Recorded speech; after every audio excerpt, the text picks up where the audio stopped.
Okay, so Dustin is here. He requested, I approved it, but let's see if it works. Can we hear you, Dustin? Yeah. And you can hear me. Yeah, good deal. Okay, so we just started this on Dustin's account and it did not work, so we'll try it again now. Dustin's taking me up on a long-standing offer I've made, where if I make public statements that someone disagrees with, I'm always happy to debate those statements. As far as what Dustin is standing for himself, I believe he's Christian identity in some sense. We've debated once before more about historical matters. This will be more about the nature of Christianity itself. Of course, I lean Neoplatonic and like somewhat Gnostic in some sense, semi-Marcionite, you might say, where I think portions of the Old Testament aren't necessarily the verbatim inspired word of God. I think all of it's providentially inspired in some sense, but I also think that everything in reality is touched by divine providence. But I don't buy this idea that every book in the Old Testament or even the New Testament is 100% the Word of God, inerrant. I think it's a record, just like there are other records of other views. I concur with the Christian view of morality. I believe that Jesus is the incarnation of God, but I don't think that every word in the Old Testament is literally true or where it's metaphorically true. I think we should read it as evidence among other evidences. And, for example, when archaeological evidence contradicts some things that are said about, the scale of the Exodus, the scale of the Davidic kingdom, or even whether there was such a kingdom in the first place, I lean towards a skeptical, empirical approach, and I will side with the best current theory. Most Christians want this kind of categorical set aside for the Bible, where it is the primary source of evidence. I don't understand that perspective, frankly. I don't get where it's bootstrapped from or why people believe that the scriptures should have that kind of particular authority. They are authoritative because they have survived for a long time. They're a record of moral precepts and then also history that should be taken seriously, but shouldn't necessarily and always be put above any other form of evidence. So I'm making actually a much weaker claim than I think Dustin will make. And as far as like my belief in Christ, I believe that because there are independent metaphysical arguments that I have dealt with myself in my own attempt to find the best philosophy that I think is the most true.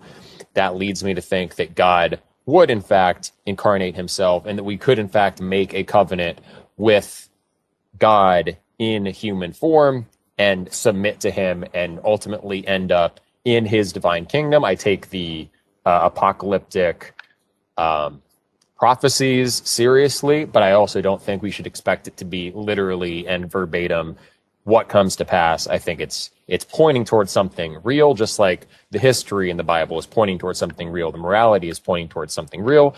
But in my view, God doesn't give us these hard and fast, categorical, 100% necessarily true statements that can just be read off propositionally. I think God works in mysterious ways, and frankly, I just don't know what is 100% true, what's 100% false. So when I look at the Old Testament in particular, I see commands to genocide whole peoples, man, woman, child, because of transgressions against Yahweh or this or that. And I don't really think that the true God would be commanding someone to be killing children or, many of the things that are described. I think the selection of Abraham even and like leading Abraham on to believe that he would have to sacrifice his son and then rewarding that willingness to sacrifice your son, that strikes me as odd. I'm sure it is telling a message, and it's an important message about faith in God, and Abraham does exemplify faith, but then a lot of details of that story, it makes me think that maybe there's something else going on, so Yeah, I have a mixed view. I think that there are positive and negative influences on the Old Testament, human error, divine providence, and then also potentially the influence of malevolent spirits. I think the whole notion that Yahweh made a pact with this particular ethnic group, he's the one true God, he hates all the other gods are demons or like should be completely rejected. I think that's a not true perspective. I think there is a reason that all these peoples around the world have these notions of the gods and of different faces of divinity, and that was all providentially ordered as well. So I think the parsimonious perspective is taking a wide comparative mythological view where there is a purpose behind the beliefs of all of these people. I don't think that every other group of people is 100% wrong and all their gods are demons, and this one group is the only one that's 100% true, and every word in their relatively recent historical document is just infallible. That's it. That's a really, really strong claim. I take a much weaker stance where I look at it all as evidence, including evidence from other mythological traditions. So I don't have a hard and fast dogma that I stick by as far as what's sufficient for salvation. My belief is that belief in Jesus is sufficient. That is the gospel message. You believe that Jesus is the incarnation of God. You follow that soul. And being the divine soul, he can make contact with us. And so we can establish a personal covenantal relationship with Christ without necessarily knowing all the historical truths of the Bible, what's true, what's false, and all the other stuff. So that's my very loose kind of gospel basic Christianity. I don't think that puts me in any one particular camp even all that firmly. I'm not a Marcionite or a particular kind of Gnostic because I'm not persuaded by any of those schools of thought holistically. And so again, I think that mine is actually a much weaker claim. I take a skeptical stance where I look at a lot of different evidence, and I'm not really sold that everything in the Bible is either 100% right, wrong, or divinely or demonically inspired. I think there probably are influences from a negative aspect. I wouldn't say necessarily more or less or 50-50 or whatever. I think it's a mix, and the proportionality of that mix I'm not in a position to completely judge because I don't speak the original languages. I don't know all the genre conventions that these people had in mind. God works in mysterious ways. I plead ignorance as to exactly what is genuine to God's intent and what should be read in what way. I am interested in traditional hermeneutics, both Catholic hermeneutics, Orthodox, Protestant, but I'm not sold by any of them. I think the path should be studying these documents honestly, scientifically, and openly, and hopefully keeping that faith in Christ all along, and that'll keep us more or less towards the truer side of things. Again, skeptical about a lot of things. Believe in Christ because I believe I can make contact with that soul and communicate with that soul. And I was sold by independent philosophical arguments, which we could get into if we wanted. I don't think this is the time or place for it because I don't think that's Dustin's wheelhouse. But I do want to hear where Dustin's coming from. So I'll go ahead and hand it over to you. That's my statement of my position. So you respond to it and then lay out whatever you want to.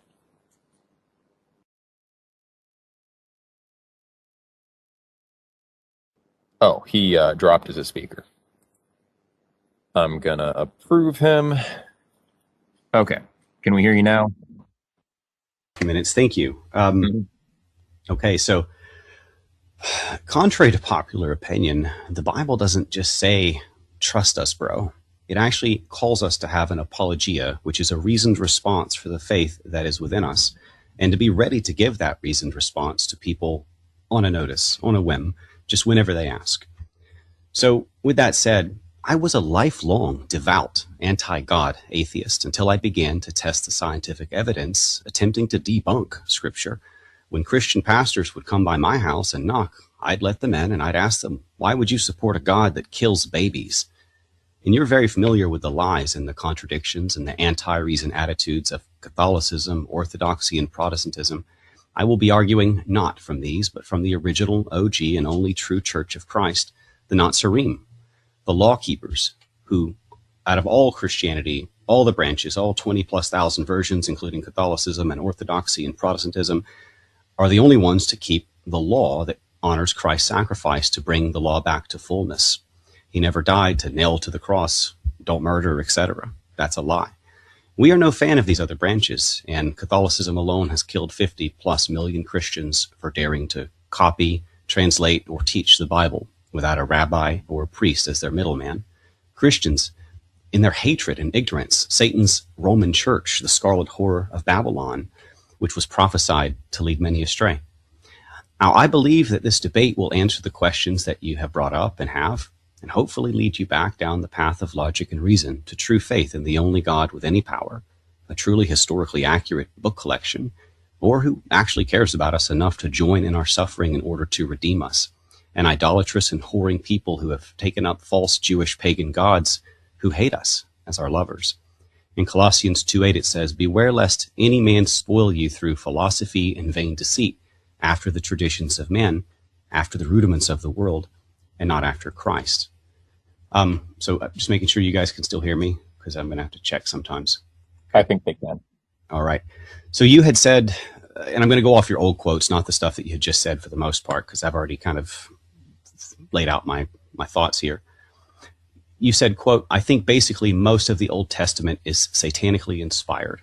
I'm like a semi-Marcionite who thought that what the Jews called Yahweh is an evil spirit or something. And Jesus was like, hey, let's go a different direction." And also you said, quote, "I think the Old Testament is a mix. I don't think all of it comes from God. I think God commands the Israelite peoples to exterminate certain peoples, man, woman, and child, in ways that don't seem to comport with divine justice and benevolence. I don't recognize the actions of God in these particular places." Now, I was in your shoe, as I just said. It's the same question I was asking people. Why would you worship a God that kills babies? But was God rightly angry? And the answer is actually yes. Both Jesus and Yahweh both hate the Canaanite demon Nephilim bloodline of Genesis 6, the one prophesied to be at war with the seed of the woman as the seed of the serpent in Genesis 3:15. And this is why the flood happened in the first place, because all flesh became, quote, corrupted, end quote. And Noah was saved in a time of all flesh being corrupted because of his pure, quote, generations, end quote, or genetics. So Jesus and Yahweh are on the same page. The Old and New Testament is concurrent and consistent. They both hate Jews. And these are the Edomites, the Amalekites mentioned in Scripture as the enemies who would attempt to infiltrate God's true chosen people.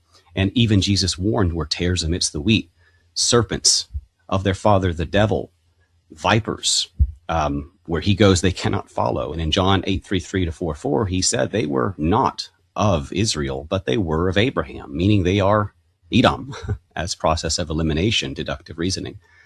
So the lie is that Jews pretending to be of the family of Judah, Yahudim, and the word Jew was added 1400 years later into the Bibles. There was no letter J back then. They are, in fact, not human monsters, which is why the ancient world is filled with even underwater cities with giants and statues with 6 fingers and 6 toes and cone heads, kind of like Pharaoh Akhenaten or Nefertiti, 2 famous examples, or the Paracas, Peru mummies, another set of famous examples. This is why the world was filled with the megalithic and cyclopean masonry-styled buildings that we largely cannot reproduce today in worship of these monsters, because before the flood came, they had taken over the world. And Noah was basically the last who didn't take the vaccine or miscegenate with monsters. The forgotten truth of the Bible is that demons are real. And God, a loving father, was protecting us, his children, from monsters who are growing up to be cannibal, demigod, wannabe, Baal-worshipping monsters who think that they have a right to rule over us and drink our children's blood, as we still see them doing in places like the Epstein files, where they laugh about mocking Christians, dressing up as Jesus, and murdering and raping children, or eating them, calling them jerky. Yes, this is all real. So conclusion to this particular part of the debate, in short, Yahweh, the same God who gave his only begotten Son to die for us that we might not perish but have everlasting life through him, was protecting his creation from the mutant, abomination, cannibal, tyrant, king, demigod monsters hell-bent on our destruction since Genesis 3:15, which is what Loxism is.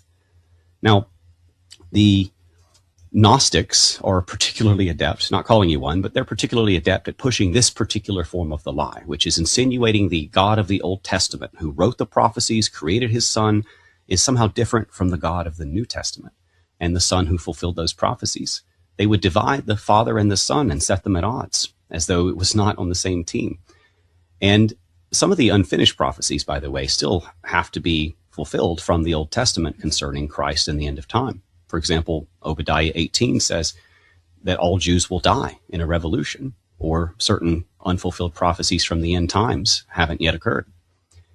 So remember that for God so loved the world that he gave his only begotten Son, that whosoever believeth in him should not perish, but have everlasting life. This is the same kind of love we see in the Old Testament expressed in, for example, the prophet Hosea, who was told to enact Yahweh's relationship with his idolatrous and whoring people by marrying a prostitute, giving her children, and continuing to take her back and take her back and take her back and even love her, because that is Yahweh's relationship with us. Now, Marcion's doctrine, just brief commentary on there, as Tertullian said, and I'm not in agreement on everything he said, Marcion expressly and openly used the knife, not the pen. He was basically a butcher with the Bible, and he tore out everything but Paul and said, we don't have to follow the law anymore because I said so. So it's basically grace without law, which is where we get a lot of this modern, once saved, always saved. You don't have to have any standards like God does. Throw away the law, you throw away your soul. So I'll stop here if you want to say anything, or I can keep going. No, I guess we should stop and look at what the nature of the disagreement really is in the first place. As I said, I'm not in any firm camp. I'm not a Marcionite per se, not a Gnostic per se. I'm a fallibilist about the scripture and about our interpretation of scripture. I'm far from convinced that any Christian denomination has the one and only correct account. And I'm far from convinced that all of the historical claims in the Bible are literally true. There are many things that don't seem consistent with cosmology as modern physics understands it. It does seem to describe a flat earth cosmology. I think you're a flat earther, so obviously you agree with that. But I'm the top biblical debater in terms of biblical earth, and I wrecked Whitsitt, the top flat earth debater. Yeah. Yes, you're a flat earther. I'm not. I think that God gives all of us access to truth, and that's because I arrived at my concept of God through metaphysical reasoning and concluded that he must be the foundation of all things. So God's nature has to be imprinted in his entire creation. He has to be the simplest thing because logically the part of something is prior to the whole of it. And so in some sense, the simplest part of all things has to be itself God. So I'm a panentheist where God has to be the substance of things and in all things immanently, as well as the transcendental whole, or, transcending beyond creation, a totality, not in the sense of an accumulation of parts there, but there is a wholeness that's prior to the parts that God has to be. We could get into the metaphysical argumentation. That's what I'm persuaded by. That's what led me to my position. But if I take that view of God, which is a Platonic perennialist view that's shared by many traditions also, which is evidence that there is a natural tendency of human reason through natural theology to lead to this conclusion. Classical theism reaches a very similar ground, like all of the philosophical content in Thomism, for example, leads to this kind of divine simplicity notion. In Hinduism, there's the divine simplicity. There's a similar notion in Buddhism. There's a similar notion encoded in even Egyptian mythology. Before the gender differentiated particular gods, there is the one primordial unitive reality that all of those things stem from. It's there in Norse paganism. There is one primordial sea of mead at the root of Yggdrasil before the branching of the world takes place. So I would say that human reason naturally, if you take it to its conclusion, leads to this kind of theological notion, and it has consistently around the world. So given that kind of notion of God, I conclude that God would never alienate us from the source of truth. And there have been tribes of people that have been completely alienated from the Bible. Therefore, I don't think the Bible can be the end-all, be-all source of truth, because God would not alienate people from that truth. In his nature, he has to be present and reachable via all of his creation, presuming that his creatures have an open heart towards him and actually earnestly pursue him. But not everyone has had access to the truth of the Bible, and also the Bible is subject to a lot of deceit and mistranslation, like the Schofield Bible, and a lot of bad teachings. And so if we're dependent on a particular set of documents, a particular canon of scriptures, and then a particular hermeneutic that interprets them for our relationship with God to be valid or real, then God is resting our fate on something contingent and that has demonstrably, in some circumstances, been deprived from certain populations, certain people. So I'm much more sold on the notion that we can find out the truth about God and reality through philosophical and scientific means, which are unalienable. You can never take away someone's capacity for reason without destroying their humanity, right? So I'm more inclined towards the truths about God that are ubiquitous across traditions. I take a comparative, mythological, perennialist approach, but primarily a philosophical approach, and that's how I conclude the nature of God is what it is. And from that, down the line, through further reasonings, I conclude that God can incarnate, and I believe that incarnation should be prevalent and present to us, and I see that in Hinduism too, expressed. But all of the Hindu incarnations are a long, long time ago and historically pretty weak. You know, I'm not convinced about the historical existence of Krishna or Rama because the evidence is paltry, whereas I am convinced about the evidence for Jesus having existed, and the spread of the church, I think, is evidence of that. And then I look at the salvific power of Christianity. I have seen friends, family, strangers have their lives turned around. I believe that the soul that they are communing with is the divine soul, and that it's important for us to maintain an openness to that divine soul, and when we're ready, submit ourselves to that soul and do what he wills. And I think we can know that will personally and directly through the Holy Spirit, which speaks to us. But I interpret that through the lens of Greek philosophy, and that's how I have comprehension of it. It's not through only interpretation of particular scriptural passages, although, again, I view the Bible as an important source, just like I view other mythological documents as an important source, but especially the Bible and the New Testament, because that is the historical record about Christ's appearance. And because Christ's appearance took place within historical Israel, then the record going back before him there is also important. But yeah, I'm not sold that the relationship between Yahweh as Israel understood it is exactly what was intended. It is a type. It does act as a type, like Catholics interpret and many other Christians interpret. But as far as whether that was a benevolent spirit, whether that was God himself, whether that was demonically inspired in some of this stuff, like the selection of Abraham or the chosen people narrative, I'm not so sold. And I think the idea that Israel, one particular ethnic group, is the chosen race and they are destined to reign over the rest of humanity, that seems irrational, and I'm not sold on that view. And I think Jesus comes to correct actually what's a kind of widespread basic human condition, which is this close-minded particularism about your own people. I know that's ironic as someone who is a pro-white advocate, but I am a universalist as well, where I think that all ethnic groups should be pro themselves and should preserve themselves. I think that's the consistent, logical perspective. I don't view that God chose the white race exclusively, although Christian identity folks believe the white race is Israel, and God did in fact choose Israel like that, / the white race.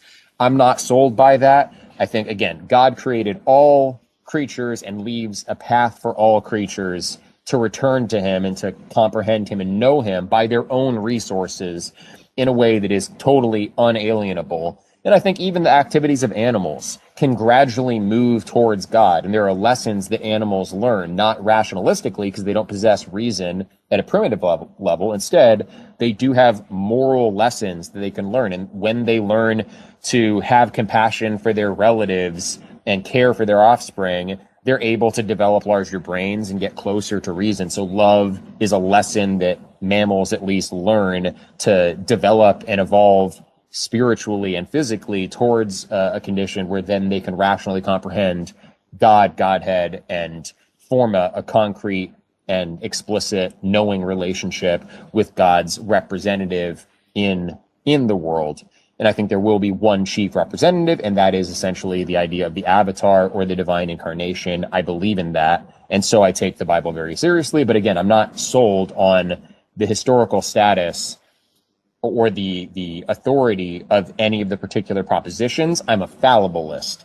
I don't say it's necessarily all wrong, necessarily all right. I couldn't tell you which particular passage is automatically on one side or the other. I do think it's important to be able to justify your faith, as I did, but I would justify it through philosophical reasoning, and not through pointing to a particular kind of interpretation of Scripture, because I'm just not that sold on any particular interpretation of Scripture so far in my life. So that's my stance, once again articulated.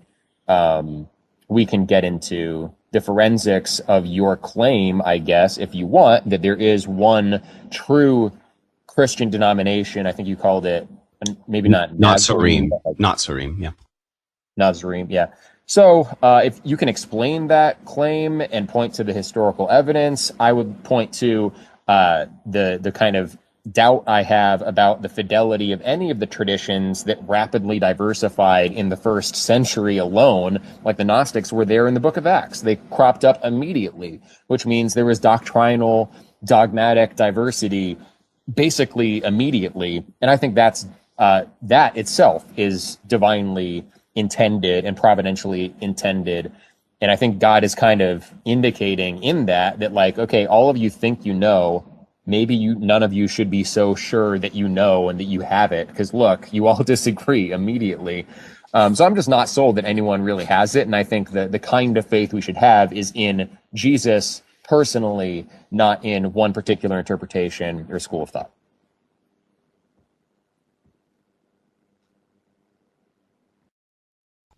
Sorry, I had to unmute. Okay, yeah, sure. Yeah. Okay, so a lot of things to go through there. Let me pull up here. Now, you love logic, I love logic, so I am really glad that we're on the same page there. I find a lot of my debates, people do not appreciate it. So let's reason through a few things. In terms of the concept of biblical inerrancy, I want to make the case that the Bible, the Christian history collection, multiple books, is the only really accurate history collection of all the religious books out there. They may mention some real history, but they basically give you epic poetry at best. So if one can successfully demonstrate a contradiction in the biblical text, it is at most an argument against biblical inerrancy, not against Christianity, that is grounded upon the resurrection of Jesus. The Bible could be full of contradictions yet still be true, therefore the argument does not follow. We could, even for the sake of argument, grant contradictions in the Bible and still demonstrate that Jesus rose from the dead. After all, we do believe in a great miracle, and God has left great evidence. Indeed, if he did, even if it was through fallible men who did make mistakes at times. And I would argue that the Bible is super accurate more than any other historical context out there. Most alleged contradictions are not actually contradictions, but differences. A difference is when two or more independent accounts describe the same event with nuances, but do not contradict each other. According to New Testament scholar Mike Licona, who has compiled 60 pages of differences between the gospel accounts, quote, many of the alleged contradictions are actually differences and not contradictions. So this is the kind of thing that, many people who don't study these things just assume, well, the Bible's just hearsay or so-and-so. It's not all that accurate. Maybe there's some good stuff in it, but it's not really that. It's either all or nothing with Scripture. It's either accurate and your soul is required to believe these things and no other gods, that kind of thing, or it's not, and it could be used as toilet paper like the Quran. So it's really why that dichotomy? Why does it have to be all or nothing? Why can't it just be one evidence? If you don't mind, kind of save that for the end of this this section of mine. I want to go through the other things first. Well, Just if you don't mind. We've given like our cases. Let's go I into gave, a well, back brother, and I gave you forth. 10 minutes. I want to respond and rebut the things you just said. All right. Well, after this 10 minutes, let's start going point by point because we don't want to kind of go off the rails here.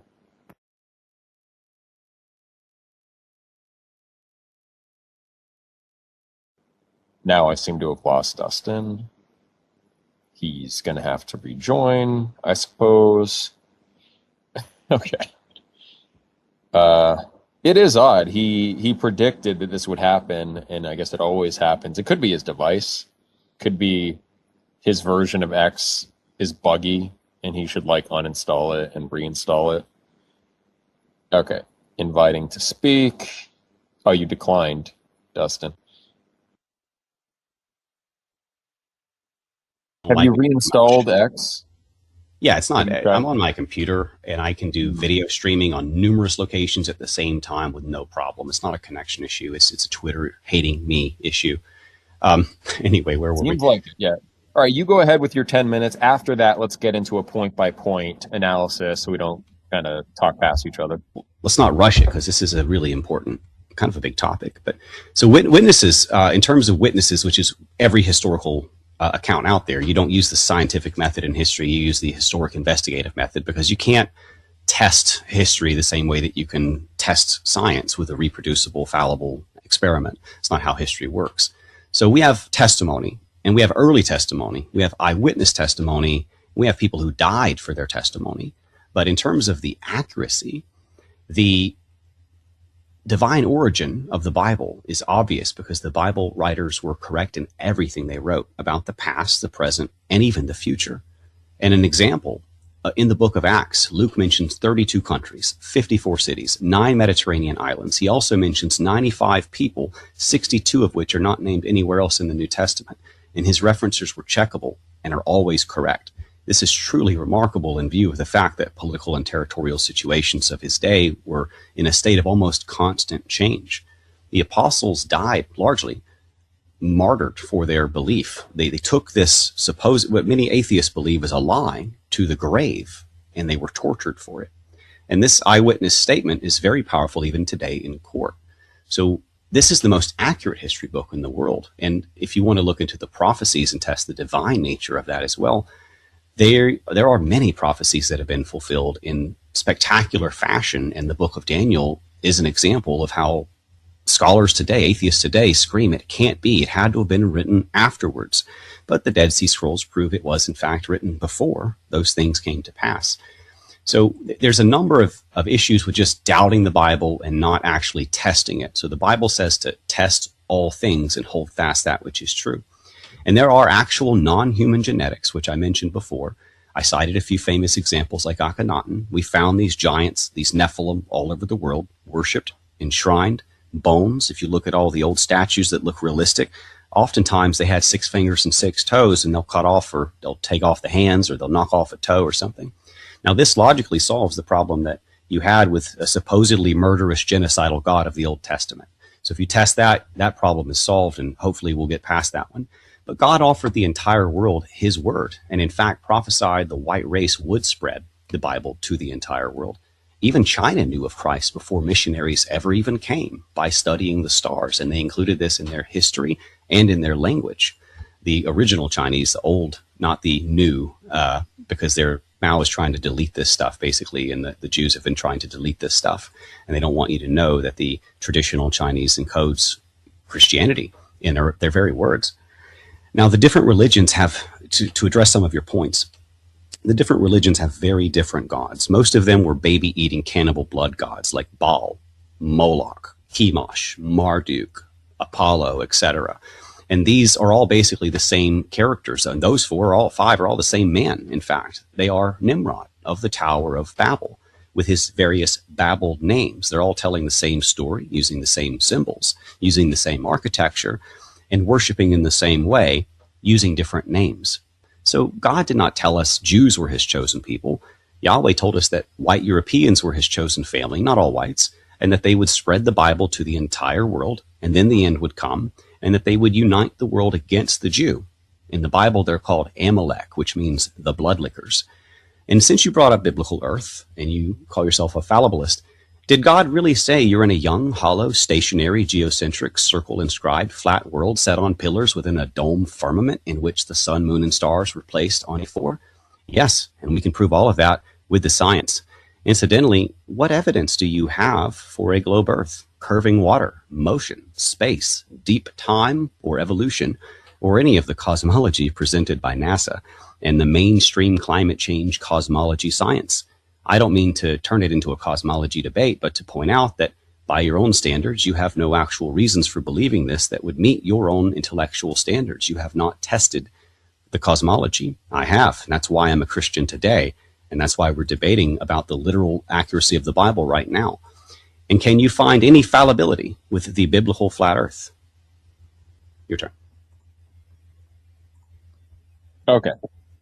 We could talk about flat earth. I'd rather talk about the epistemological method you're going with, and let's now start going point by point. So I'll just ask the question that I asked before you continued your response, which is, why do you believe that the Bible must be 100% true in every respect, or should be thrown out completely? Why can't it be one form of evidence that may be mixed, some good, some bad, some faithful, some not necessarily so true?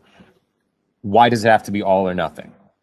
Well, the scriptures, like with any other religious text, whether it be the Greek stuff or the Quran or, the Satan's anti-Bible of the Talmud, Judaism, I don't take any of that seriously, and I would consider that to be a waste of paper, less than toilet paper. And if there are some historical mentions in there, I would not first go to some pagan priest for my history. I would just stick to the typical historians for that. And I have not found there to be much historical value or accuracy in these other religions, except to prove my point that they're all babbled versions of the book of Genesis, worshiping Nephilim demons, dead Jews, and their ancient fallen angel religion. The Sumerians called them Apkallu or Anunnaki, etc. So, it's either, yes, this is from God and he told us these things for our good and this is what's required for salvation, or this is a very questionable book that's got a bunch of nonsense in it, like all of the other religions. But that's where you go into testing things. So I went to debunk flat earth because I thought it was stupid and I was tired of it and I wanted my audience to stop bothering me with it. A couple of hours later, I realized there's no way I'll ever debunk this. NASA is lying to us, and Katy Perry tried to open a rubber door, and Jeff Bezos said no, no, no, and they killed space together because everything NASA does is fake. And the only evidence people have for space is cartoons. Let's not go forward on this. To my mind, that wasn't really an answer to the question. So if the earth was flat, that still wouldn't necessarily mean that everything in the Bible is literally true. Or not, like if Thucydides, for example, of the Greek historians, if I can't disprove anything he said and nothing he said is contradicted by any evidence whatsoever, and he has the only existing reports of many historical events that are later corroborated by archaeology or whatever, that doesn't necessarily itself mean that everything Thucydides ever said was 100% true. So just because a document makes claims that are true and other competing documents make more false claims, that doesn't logically entail that the first document we're talking about is true in absolutely every respect. Why do you believe that? Well, because no one can disprove or debunk the Bible. And also because Thucydides or whoever did not have the power to flood the world and kill everyone who disagrees with him or is a heretic, etc. So my God has the power to punish those who disagree. And therefore he should not only be respected, but feared. And the historians, I value historians, but the pagan priests have no power. And in the Bible, my God, Yahweh, challenges all the pagan gods to show us your power, show us the future, show us the past, do something. Stop being a stick that can't do anything, basically. Right. They're dead. They have no power. So to me, that looks like circular reasoning because you're justifying your belief in Yahweh as stated in the Old Testament by this principle that everything in the Bible is literally true. But then, that's you're using that powerful God to justify why we ought to believe the Bible in the first place. It's also question begging in the context of this debate because that's exactly what I reject. So just because something is not contradicted doesn't mean it's necessarily true in every respect. And I don't think that God, as I understand him, necessarily deals in explicit propositions. I think God likes to hint at things and to get us to figure out things for ourselves. And he gives us all sorts of illusions to work through. Like, why did Jesus say to his apostles that he speaks in allegory?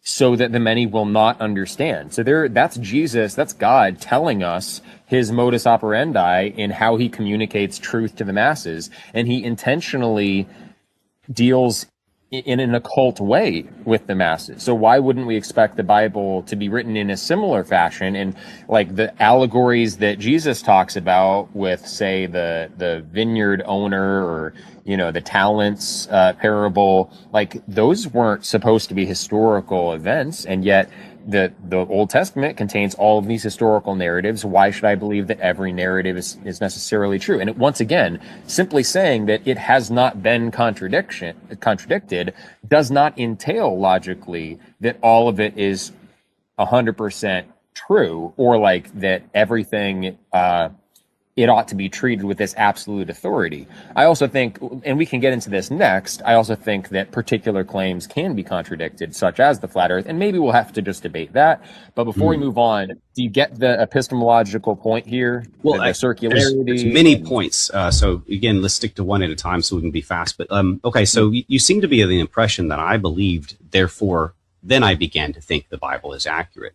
But no, I did not believe. I rejected the Bible. I hated the God of the Bible. And then I tested the Bible and converted later because of the logic, the reason, and the historical accuracy. So again, we're not talking about a book that has some things that's right in it. We're talking about a book that's always right, that claims specific power over all of mankind, including the ability to flood the world, to create and damn souls, etc. And then we're also looking at that God who is proven right every single time. No other God on earth can claim that. No other God on earth offers any value against that. And our God challenges all gods on earth to show us what you have, show us your power, give us fear, give us something, because they can't do anything. So in terms of the accuracy, I mean, we look at the creed, for example. We have a creed dated by scholars to within a few months of the death of Jesus, a statement of conviction that early Christians would rally around. It mentions witnesses and challenges the reader to question those witnesses who were alive at the time. That's like nearly 500 people who were saying, yeah, we saw him resurrect. Come ask us about it and challenge us on it. The Apostle Paul preserved it in his letter to Corinth about 20 to 25 years later after the death of Christ.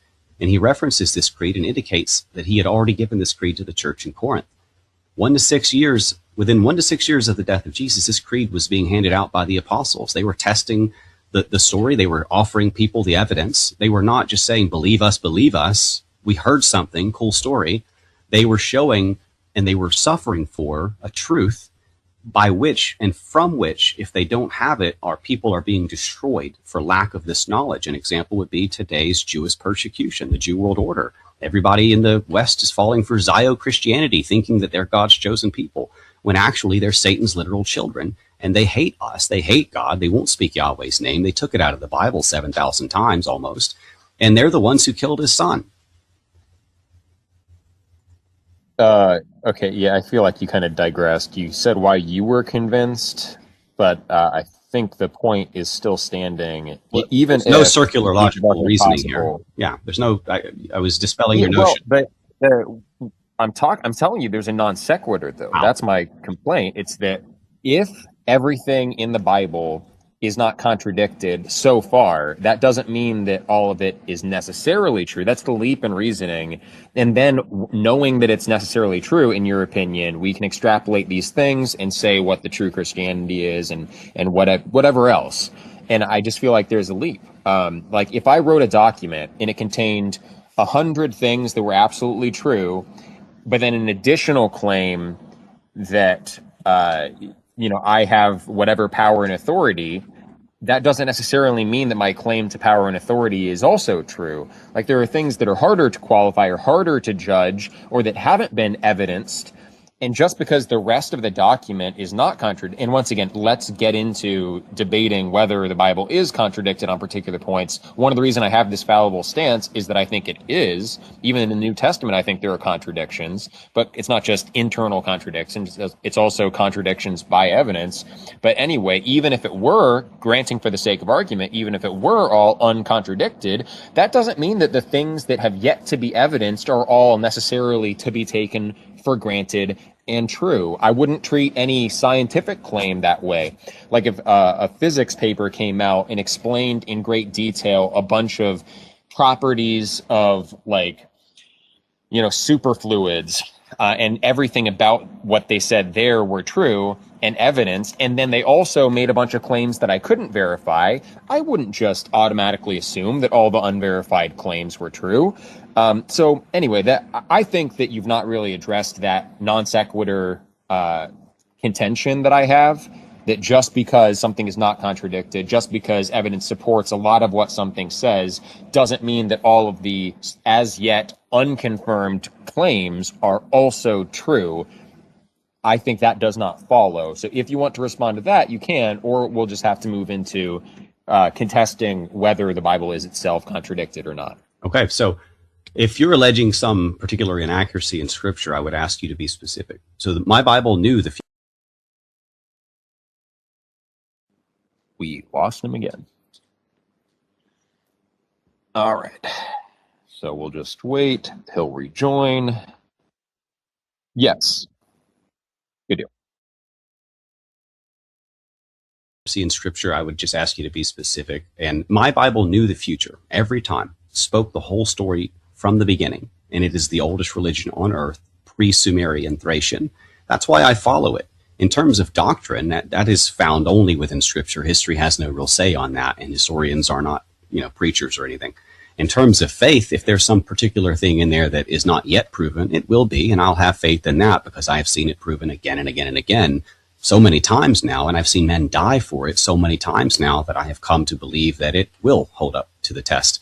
Having tested it myself repeatedly, including on its most powerful, its most convincing, in its most provocative claims, such as the cosmology of our world, in which I stand as the world's top anti-globe Earth debater. Okay, so that's not to be insulting in the way I'm framing it, but that is basically just affirming the fallacy of induction, that because something has proven to be reliable or predictive on many previous occasions, therefore it will be in the future. And, in a Bayesian way, that can improve the strength or the reliability of the model that you're working with, but not in absolute terms. Like if I talk to someone and they're right more often by far than they're wrong, or they're never wrong that I can see, that doesn't motivate me to suddenly jump to everything they've ever said is right, or everything they will ever say is right. That's just, it does not follow in logical terms, and it is the fallacy of induction, technically. But let's get into the particular contradictions. So let's start with some, and I didn't, study for this aspect of the debate in advance, or really any of it. I'm just winging it here, but that's okay. But within the New Testament, Jesus, there's the Sermon on the Mount, and then the Sermon on the Plain. I forget which Matthew, Luke, they disagree whether it was on a mount or on a plain.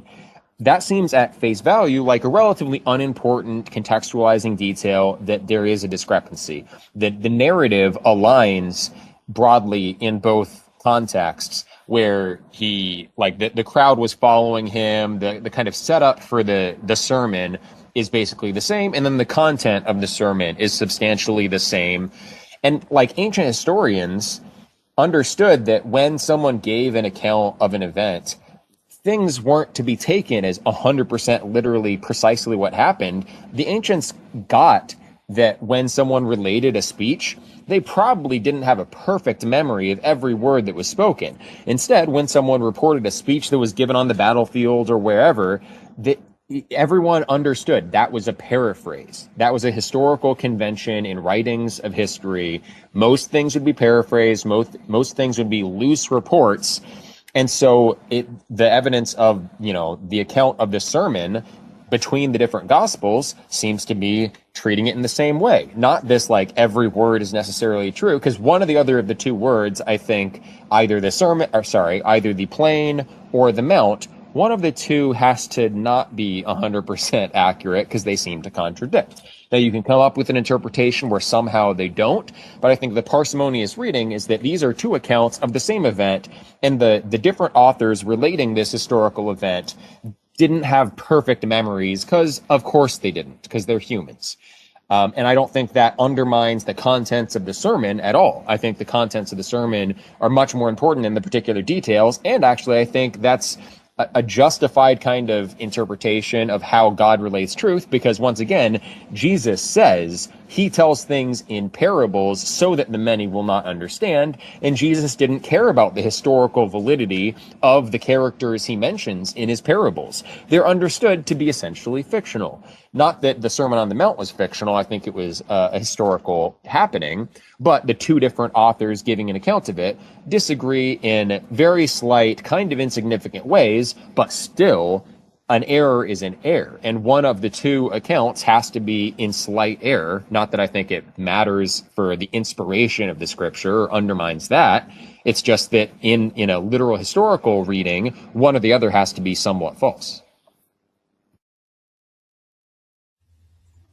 Well, again, back to if you can perhaps find some sort of a contradiction in scripture, then you're looking at, can you hear me? Yeah. I mean, I just gave you the contradiction I'm talking about is one account of the same event says it was a plane. The other says it's a mount. A mount is not a plane. Therefore, one or the other is wrong. That's the contradiction. Yeah. So I'm just going to, so back to what I had said before. If you can successfully demonstrate a contradiction in the Bible, and you think that you have, and I'll get to that in a second, it is at most an argument against biblical inerrancy, not against Christianity, that is grounded upon the resurrection of Jesus. So in terms of biblical inerrancy, we could look at many examples, like Mike Licona has 60 compiled pages of differences that are not actually contradictions. And there are also a lot of words that have been changed in Scripture over time. So I prefer to go and do a good etymology study on the original older Bibles and kind of figure out what the original word was and kind of look at the Strong's concordances and do some research there, because they do add things. And one good example was how they've tried to convince the world Jesus died to nail the law to the cross, when he said, not one iota will pass from the law until heaven and earth pass. And he actually died to pleru. The original word was pleru, or bring to fullness God's law. He was trying to bring Torah back in a time of Talmud. But nowadays, because of a little wordplay, they've changed it to Jesus got rid of God's law, which is eternal. So yeah, you can find some discrepancies in modern Bibles, and I would probably just point to the fact that they're modern. I have not done a deep dive on this. I don't know what particular, I'm not familiar with a Sermon on the Plain, but I have seen them do this. Now, there was one guy, I forget his name. He was a investigative, what's the word? He was an investigator, police guy, I guess. And he did a cold case study on the Bible, attempting to disprove it from a court cop perspective. And he caught some of the things that were actually said different between some of the different witnesses in the Bible, like Matthew and others. And he actually pointed out how that actually is stronger evidence for the scriptures when they get something a little bit wrong from different perspectives, because ultimately that proves that they were there. And as you mentioned, humans do make mistakes sometimes. So it doesn't destroy the Bible because you find a difference or a contradiction here and there, when people are experiencing all these different things from different perspectives and writing what they could, and maybe they do, make a grammatical error here and there. But again, my God has all the power. He's got all the proof. He has certain claims that he has made about whether or not we will find salvation if we do not have faith and trust him. And also, he's never been proven wrong a single time. And that's where it's like, maybe having a 100% batting average does not prove that you will hit that next ball, but it's a damn good chance that you will win if you bet on that. Not that I'm a betting man, but that's kind of what we do with our souls. We pick a God and we have faith in it. And again, if you're going to pick one, you're going to have faith. Why not the one that has all the proof and all the power? Okay. Interestingly, you didn't reject my claim or try to rebut it directly. I mean, you kind of pointed to maybe it's a a translation issue and you would want to look at the original text. But then you actually ceded my point. So my point is not that this destroys Christianity or anything like that. And I agree with that lawyer, whoever it was that looked at it and said the slight discrepancies actually strengthened the case that this was a historical event because, as I said, that's how ancient people wrote histories, and that's how histories are kind of written today. People give the accounts that they remember, that they can, and you're going to expect very slight discrepancies. But then that means that the Bible's not inerrant in a literal sense. And I think that makes sense given how Jesus himself taught his disciples and the masses. He taught in stories, and he didn't care that much about the literal truth of the stories that he was telling. He cared about the message. And I think that's how the Bible is. God cares about the message, and he providentially guides the message to be received, but he also meets people where they are and meets them at the level of scientific comprehension that they have. And if he says that, the stars move across the sky, I don't necessarily think that means this is a scientific claim about the locomotion of the heavenly bodies. Instead, he might just be saying that, well, from the human perspective, it appears that the stars are moving across the sky.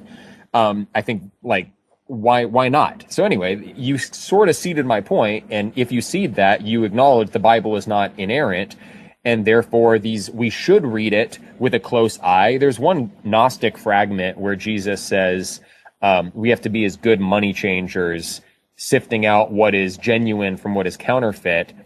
And I think that's what he expected of his disciples in actuality, is to judge for themselves. And if you look at the history of Peter, Paul debating over whether they should be circumcising new converts or whether the old dietary laws apply, they had to figure it out for themselves. They had to think for themselves. They were given the Holy Spirit to lead them unto all truth. And the Holy Spirit is the thing that's said to lead us unto all truth, not just the Bible. In fact, the Bible as a concept is never really articulated in the Bible itself, which you would expect. Obviously, the whole canon of scriptures was never established.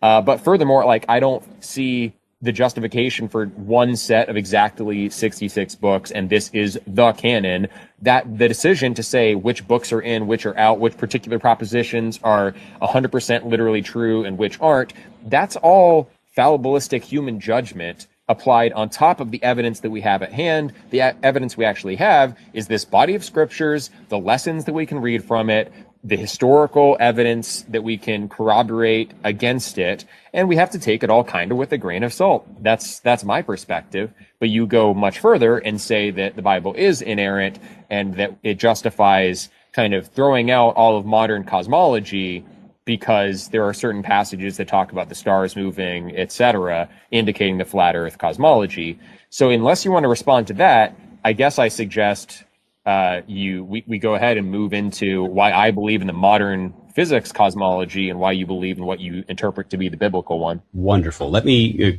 real fast, 6 or 7 sentences here, not much. So people seem to project onto the patriarchs this notion that they were dumb cave people. But they knew the difference between words like ball and circle. They knew the cosmology. It was specific and true.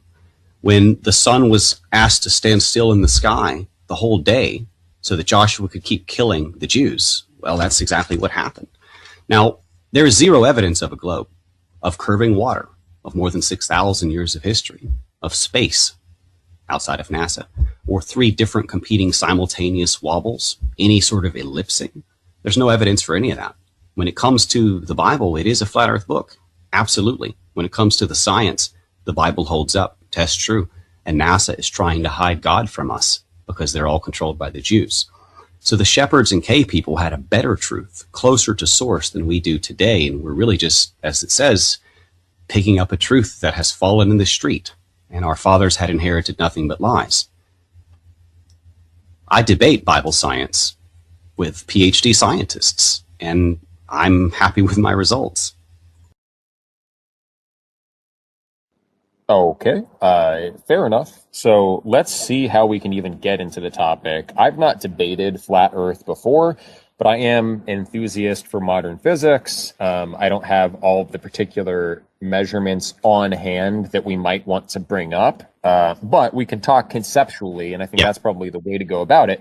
So first, how would you decide what physical theory to adopt? I would apply scientific methods and parsimony. So you want a view of how physical objects work that applies at all scales, right? Not like special rules for this set of phenomena and then other special sets of rules for these others. The more unitive your framework becomes, the more explanatory. You want the fewest number of premises or axioms or first principles to explain the maximal number of events and to predict the maximal number of events.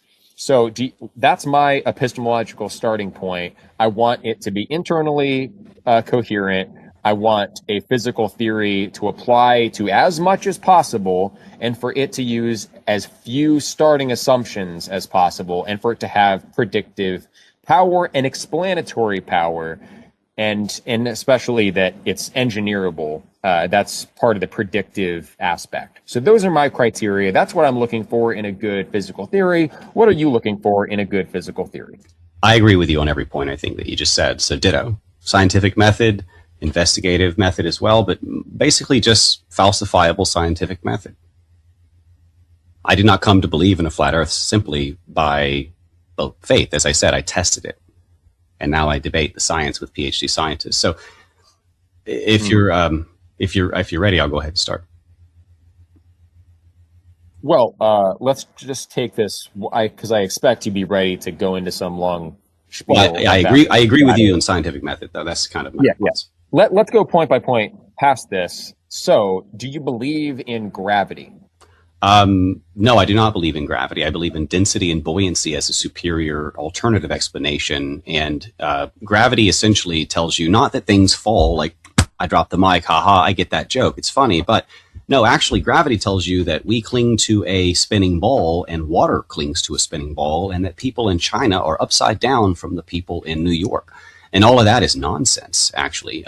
We have density and we have buoyancy, and buoyancy makes you lighter, density makes you heavier, and dense things sink. So if you were to shake up various minerals or metals in a jar, kids do this all the time, you've probably done it as a child, sand and rocks and stuff, you shake it up and it settles just like our Earth did after the flood in layers that are perfectly flat that you can see sticking out of the side of the Grand Canyon. That's called the Great Unconformity.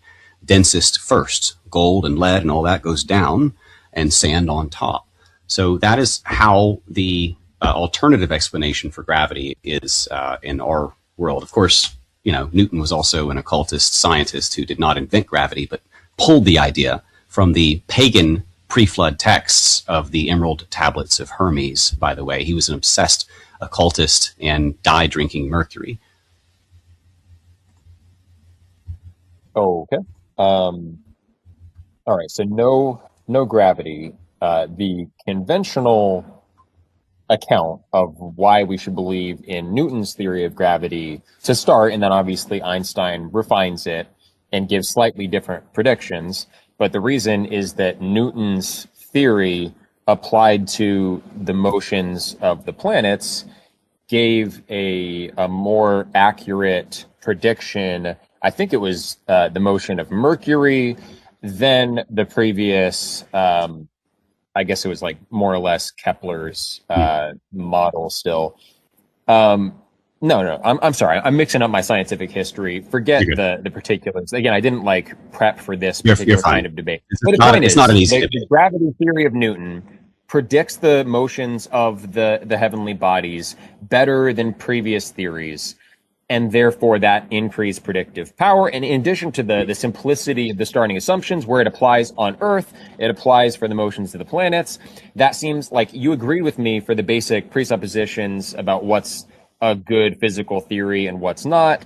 It's parsimonious, it applies to everything, it's predictive. So Newton's account of universal gravity accounts for the orbits of all the planets accurately, and more accurately than the old Ptolemaic system or Kepler system or anything that came before him. And so it seems to be more predictive, seems to be more parsimonious also than the Ptolemaic system, for example, which involves the epicycles and sort of there's no principled reason for why the circuits of the bodies are exactly what they are and why they have the epicycles where they do. All of that is a lack of parsimony. You need extra assumptions, essentially, to account for a Ptolemaic universe. Newton's universe, it's one simple behavioral principle. Bodies universally are attracted to each other with this particular strength, with the inverse square law governing why the attraction is stronger when they're closer together, why it's weaker when they're further apart, and then we can actually make predictions. So do you think that there is a biblical type of cosmology or the account of density that accounts for both the motions of the planets and also the behavior of bodies here on Earth more accurately than Newton? Or are you appealing to another kind of principle as far as why that's the superior physics? Okay, so this will be slightly long-winded, but not too bad. So actually the Mayan calendar was pre-Newton and more accurately predicted, for example, last year's April eclipse than the NASA people did. They had to make some last-minute adjustments. The Mayans did not. Rome and Galileo, Kepler, Newton, and a few others gave the scientism needed to trick the people, but were just basically Roman psyops. Their science does not hold up often. To claim the existence of a physical law of gravity, for example, without a single practical, evidential example is hearsay, not science.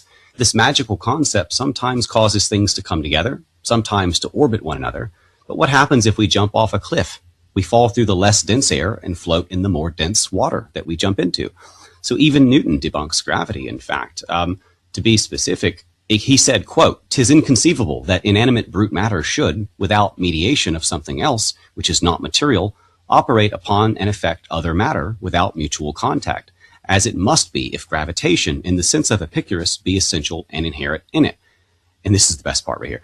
He says, "And this is one reason why I desired you would not ascribe innate gravity to me, that gravity should be innate, inherent, and essential to matter, so that one body may act upon another at a distance through vacuum, without the mediation of anything else, by and through which their action and force may be conveyed from one to another, is to me so great an absurdity that I believe no man who has in philosophical matters a competent faculty of thinking can ever fall into it.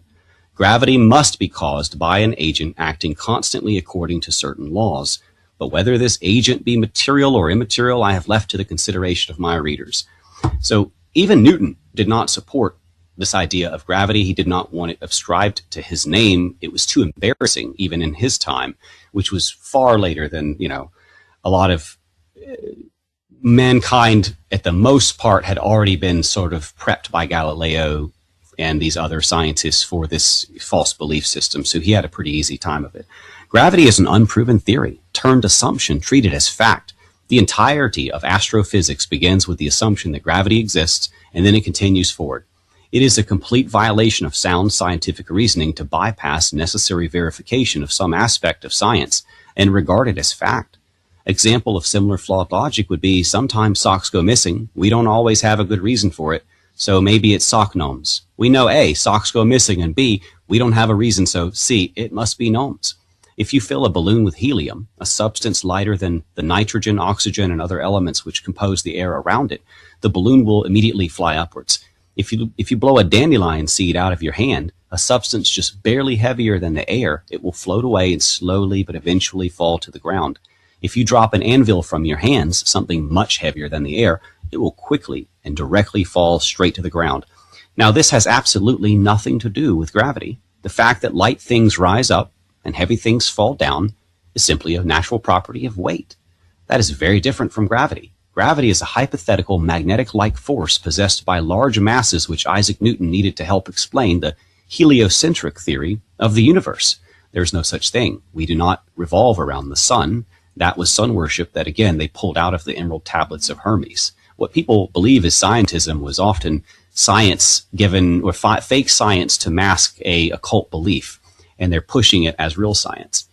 So first, gravity was described by Newton as an attractive force present in all objects. And then the common rebuttal was, well, people are too small to exert noticeable gravitational force. And the counter rebuttal was, then how were the initial molecules brought together which formed the Earth? So Einstein wasn't a total occultist, and I've got some stuff on that at my website, the Serapeum. But the second was by the second theory, I guess, by Einstein is the curvature of space-time. This version claims points in space are defined as events. Time is a fourth physical dimension existing, length, breadth, and thickness, as Einstein, alongside length, breadth, and thickness, as Einstein critic Gerard Hickson wrote in his book, Kings Dethroned, quote, while claiming time as a fourth dimension, Einstein explains that by dimension, we must understand merely one of four independent quantities which locate an event in space.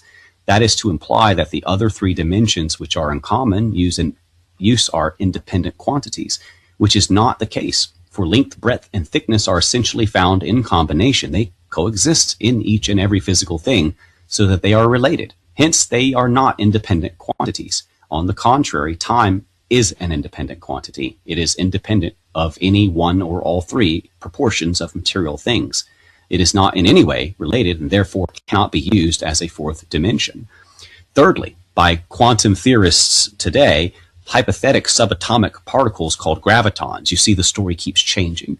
So they are passing it off on to the only field of science where it explicitly claimed that anything is possible, meaning we can postulate anything beyond logical structured rules of science, and they are exempt from the normal laws of the universe. That's your quantum theory. Make shit up. If it's popular, it sticks.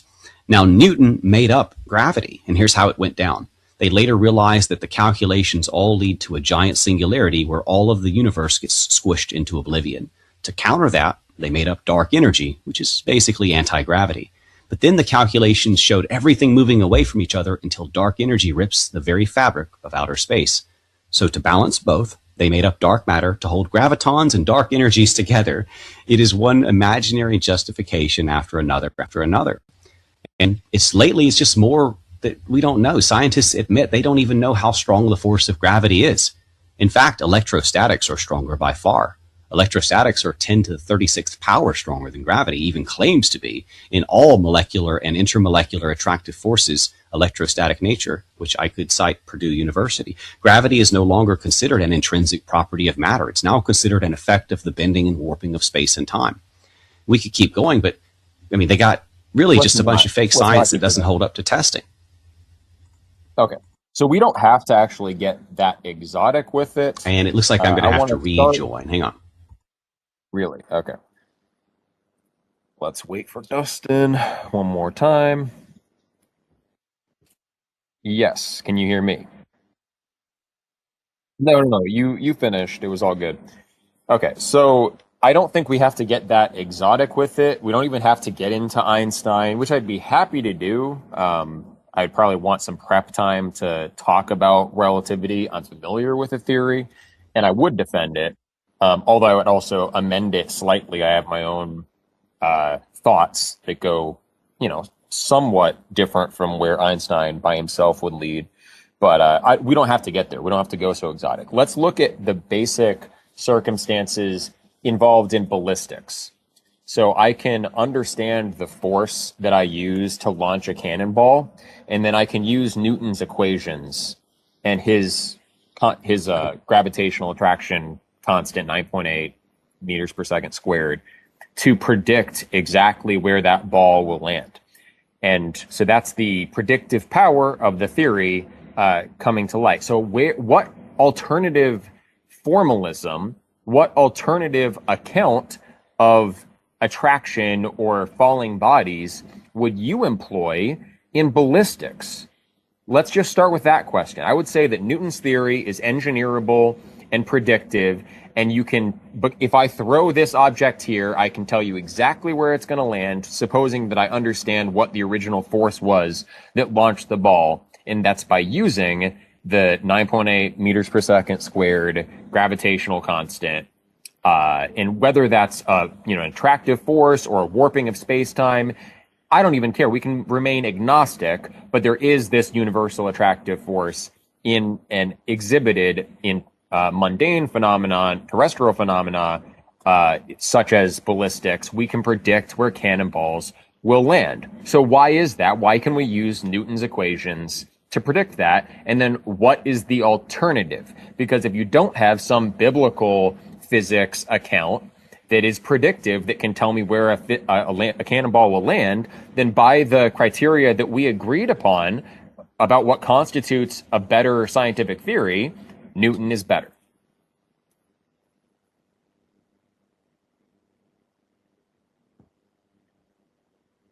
And you're muted?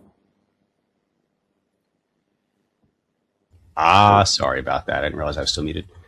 Okay, so I will explain some things from like the artillery and ballistic side. We don't need gravity to explain the heavy things falling down. Cannonballs will fall from density, and if you drop them, it's not explanation. I'm actually asking for prediction. I'm about to get exactly where it will fall. We're about to get there. So cannonballs fall from density, and if you drop them in mercury, they float.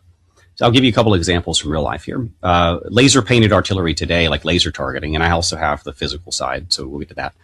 They're using lasers to paint and shoot missiles. The Block 1 Sea Sparrow, for example, could not paint a target with a laser beam 50 miles away because there's no curve.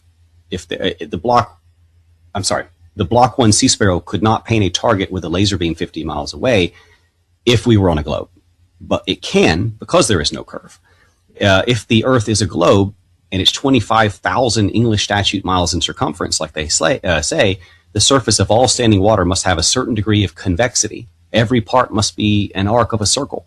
From the summit of any such arc, there will exist a curvature or declination of 8 inches in the first statute mile.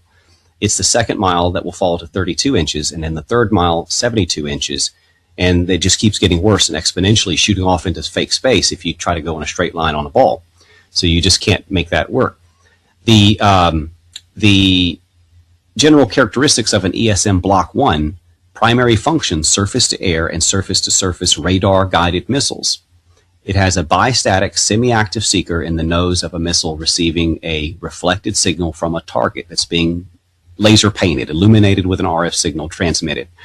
Now, such a system requires that the platform maintain line of sight to the target until it is engaged by the missile. A ship-based Standard Missile SM and NATO Sea Sparrow AAW missiles are examples of such a semi-active mode. The NATO Sea Sparrow requires this constant signal for homing. So its range is more than 35 miles. The target illuminated with a 2-degree pencil beam, which has to be maintained or painted on the target until detonation at more than generous 50 feet elevation above sea level, maybe just as an example, the target would be hidden behind 463 feet of curvature, even if it was 50 feet off the ocean. So how can we have a situation where you have line of sight 35 miles away on a ball where you're supposed to have 500 feet of drop by then, roughly? It doesn't make any sense. So we're using ballistics. Only flat Earth can explain ballistics. No. Okay. So what I'm asking for is for you to tell me what you would use to predict the motion of a cannonball. If we know the force that a cannonball is launched with, we know the angle, we know the air resistance. With Newton's theory, I put that number in and it tells me where the cannonball will land. So what would you use to predict where the cannonball will land? Okay. The real reason again, and let me get this out.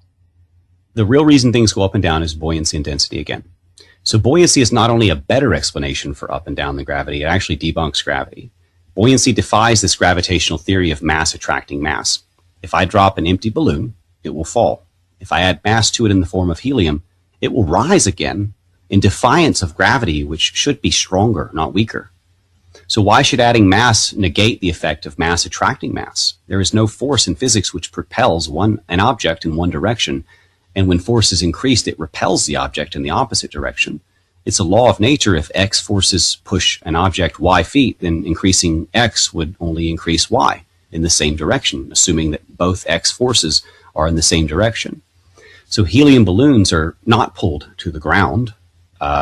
Everything seeks its relative density. A feather and an anvil will both fall at different rates because one is radically denser than the air and the other is not. This debunks the supposed uniform speed of acceleration due to gravity, 9.8 meters per second squared, referring to the acceleration due to gravity on Earth, which would be more accurately labeled like something like maximum acceleration toward density equilibrium.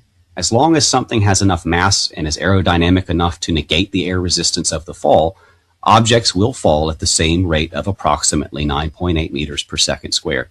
But when in a vacuum chamber, this is interesting, the factor of air resistance is removed completely. So everything will fall at the same rate. A hammer and a feather have different masses, but they will fall at the same speed in a vacuum. This is absolute debunking gravity. This shows that mass is not the deciding factor of why things fall as the rate they do. This is shown to be true because if you change the mass, the rate of descent is not affected. Let's change the medium and see if that changes the rate of descent. To air, the feather slightly changes its rate. The hammer drastically changes. To water, the hammer slightly changes its rate, and the feather would float. If I jump off a cliff and fall through the air, I will break through and then rise to the top of the water and float because of my density. Now, I can keep going if you want, but that's sort of my explanation for why things come back down at the rate that they do and how you would modify that based on density and buoyancy.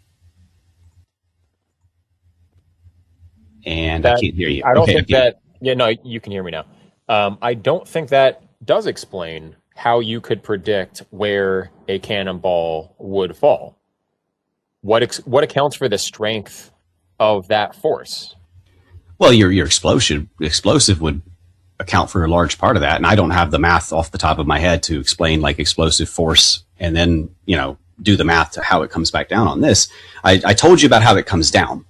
To add in the explosive power of a cannon, it would depend on how heavy the ball is, and they vary. It would depend on what kind of fuel or explosive powder you're using, like if it's damp, different conditions. That's a little bit outside of my wheelhouse right now, I guess. I would like to, maybe ask some of the questions too, and maybe present a basic overview of my position on this, because like you're asking me questions and I love that. And I can answer them, but most of them. But I also would like to. Ahead of ourselves. So, like buoyancy, your contention about buoyancy, there's also buoyancy that doesn't discount gravity. And like, how do you account using buoyancy for the rate at which, not just the fact that they do, but the rate at which objects fall in a vacuum? I'm not understanding the question. Please repeat it. I was a little distracted. How do you explain? So with a theory of gravity, there's a standard amount that things attract each other, and given the mass of the Earth, we can factor the acceleration due to gravity that we should predict on the Earth, and then on other planets. Like we can do the same thing on the moon. We can look at how fast things. You probably don't believe that we've ever been to the moon or could run experiments. No. Yeah. All right. So whatever. But anyway, using the theory of gravity, wait, do you can say why objects fall at the rate that they do? Why do they fall precisely that fast and not some other speed? So how do you account for the rate of that fall? Your medium, then. That would be based on your medium. If you're in water, that cannonball slows right down. So yeah, but I'm asking, in a vacuum, why do things fall as fast as they do in a vacuum? Why that rate in a vacuum? Gravity has an explanation, has a prediction. Because there's no density. There's no density buoyancy to affect the medium. So everything would fall slightly at just like an anvil would basically fall the same speed as a feather. The hammer falls. But why would they both be falling at exactly that speed? I don't know, but they do. And that is a matter of density and buoyancy, which itself is sufficient to prove that gravity is false. But if you don't know, if gravity were real, the anvil would fall faster. You calculate the gravitational attraction between two objects by looking at, I don't remember the precise equation, but the two masses of the two objects, and you multiply those together in such a way, and that yields the gravitational attraction, right? And so relative to the mass of the Earth, which is many millions of times larger than either the anvil or the feather, the difference between those sorts of objects is totally negligible. Right? That's why they appear to fall at precisely the same rate. because they wouldn't fall differently enough to be measurable. The difference would not be measurable because the Earth is so vast compared to them. But going back to this point, like you just said that you don't have an explanation for why things fall at exactly the rate they do. Newton's gravity has an explanation. Einstein's gravity has an explanation. You said you have no explanation and you wouldn't make a prediction. Say, hypothetically, we could go to the moon. You say we couldn't. But if we went to the moon, you couldn't predict based on any model, based on any comprehensive theory, how fast things would fall on the moon. Whereas using Newton's theory, using Einstein's theory, I could predict accurately. I would predict how fast things fall. So therefore, those other competing theories to yours, I would say, are superior by the criteria that you and I both agreed to. Well, we just debunked them with the experiments. But let me explain this. Relative density, for example. When the change in the rate of descent of objects clearly has nothing to do with mass and has everything to do with the object's relative density to the medium surrounding it, like I'd said before, objects of different masses fall at the same rate in a different vacuum because they are falling through the same medium. And at the rate in which they do so is dependent on their relative density compared to that of the medium. Gravity is said to attract all matter with mass towards all other matter with mass. But if gravity is strong enough to pull an empty balloon down, then it must be strong enough to pull an even lighter, less massive things, for example, for the simple fact that mass is the measure of the resistance something has to forces. And in terms of anti-gravitational force, since gravity is a monopole, inward pulling force, and more massive objects are less affected by the momentum caused by it, then gravity should have no trouble pulling helium particles toward the center of the Earth. It should be easier than pulling the rubber elastic polymers in the toy balloon. Therefore, there should never be any anti-gravitational motions by any matter, seeing as gravity is only pulling one way and uniformly across all molecules. Think of a flowing current in a river. Everything you throw in the current will either go in the direction of the current approaching zero as the object gets more massive, but what you will never have is an object thrown into the current, and without any energy spent, it travels against the current, especially lighter and less dense objects. This anti-gravitational movement defies other sound laws of physics because they made a wrong assertion using gravity to piece in the other violations of physics. No. To think the ground pulls you down, buoyancy. real fast. To think the ground pulls you down is as flawed as thinking that the ceiling's pulling the helium up. And do you believe we went to the moon? I actually do, yeah. So we can get into the space being fake. I feel like we're straying so far. Let's finish this point at least, and then reassess where we're going to go from here, if anywhere. So if God's word is true on this, buoyancy, that's a big thing. Both buoyancy and gravity are operating here. You have a helium balloon in the air. It will rise because the air itself is exerting pressure, right, on the balloon, and the pressure in the helium is less. Yeah, density. Yeah. So, but there is a force that the air is exerting. Density. And it's pushing. Right. It's pushing. So not gravity against the balloon.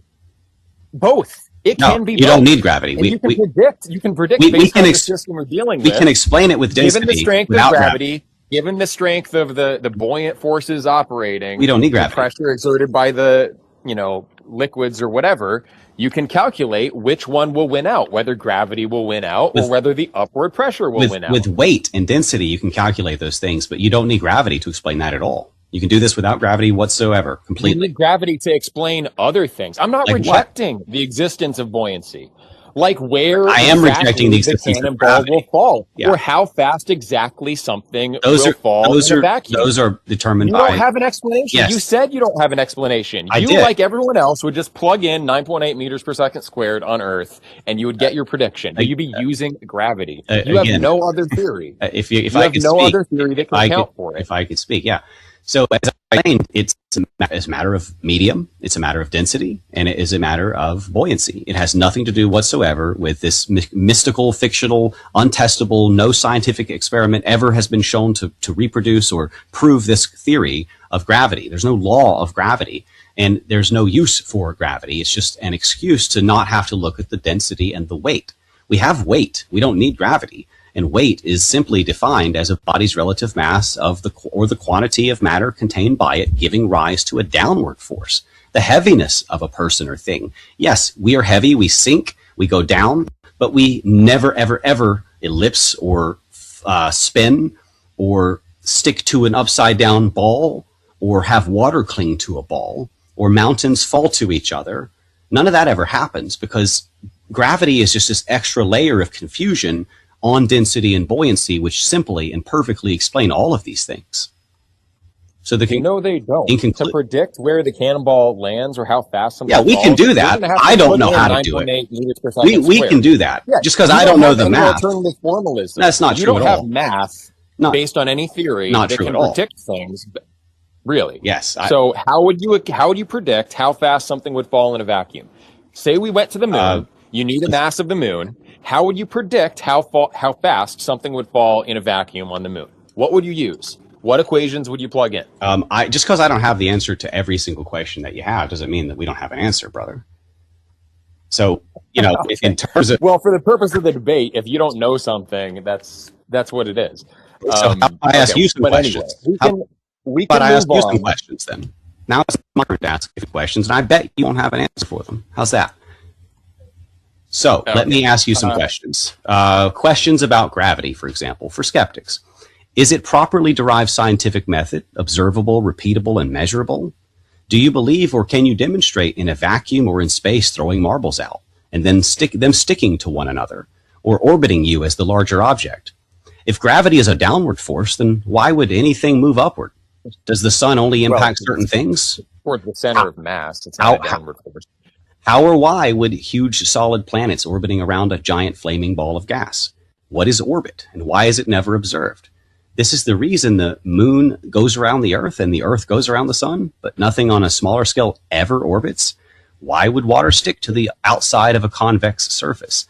How do we stick to the outside of a ball spinning and orbiting 32 times faster than a bullet? How does an object spin forever without ever succumbing to friction? How does the Earth propel itself to remain in constant motion? 16 questions or ask 8 questions? The point is that you can answer any of them. You're trying to gish gallop. I asked you one targeted question to get you to acknowledge you didn't know. And you said that because there is no alternative theory, and you know that. It's not just that you don't know, it's that there is no other theory that doesn't use 9.8 meters per second squared and doesn't presuppose the same mechanism as gravity. Okay, but whatever. You asked a bunch of questions. Orbits, why? Because here, everything is overwhelmed by the mass of the Earth. On the Earth, you're not going to have anything orbiting anything else. But you do have things orbiting the Earth. You have satellites orbiting the Earth. And the people who put the satellites up there... Do you believe in satellites, first of all, I guess? So that, I know if you're going to accept this argument or not. I think we lost Dustin.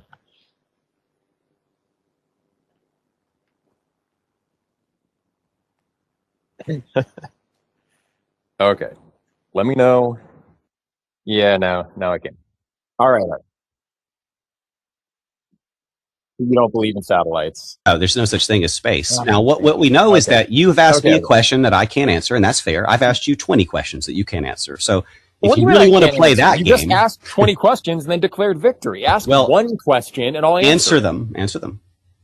Okay, the point about... I don't recall your entire list of questions because you're gish-galloping, because you're trying to... Yeah, and give me a second. All right, things in... Because I do accept that space exists. I've seen footage, and you could reject it, but of people in the International Space System, you see things floating in there. You see corporations put up... I accept satellites, right? They use the same equations, Einstein's equations, Newton's equations.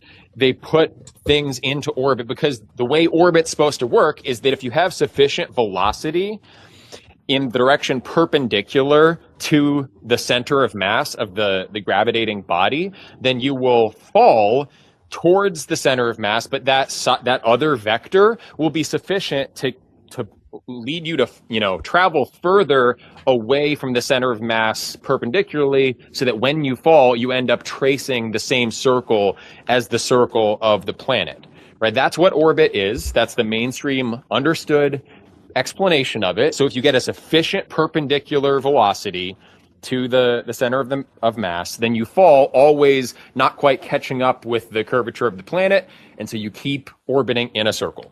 That's it. So, quote from Albert Einstein, 1952, "Whether or not the motion of the Earth in space can be made perceptible in terrestrial experiments, all attempts of this nature led to a negative result." End quote.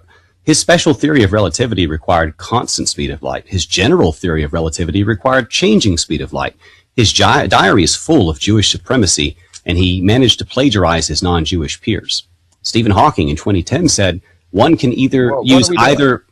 I'm debunking Einstein's model for you because you're quoting him. Okay, I'm not defending Einstein's model and all its. But you're using his math. We're dealing with the basic. No, So you asked me a question about which orbits. Einstein version are you going with? Can Do you want to go with Newtonian gravity? Which one are you working with here? The special theory of relativity or the general theory of relativity? Because Einstein's got multiple versions. I'm using Newtonian gravity for now because we don't have to get into those more exotic systems. We should, because that's how you get down to the bottom of the truth. No, my point is, okay, so the scientific method there, where you improve the physics models over time, they have greater predictive power, and you adopt the ones with greater predictive power. Newton surpassed all the ancient models because Newton was able to more accurately predict the motions of the heavenly bodies using the theory of gravity.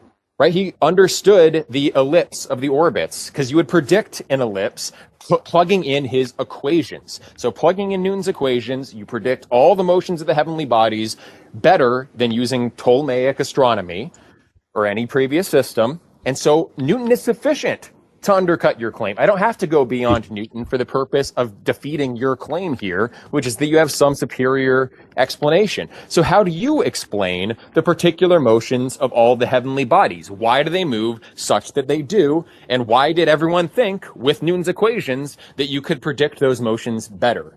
Actually. Simple. The motion of the heavenly bodies is still today using the Saros cycles from the ancient world, the same thing the Mayan calendar did to predict celestial movement of bodies, not Newton.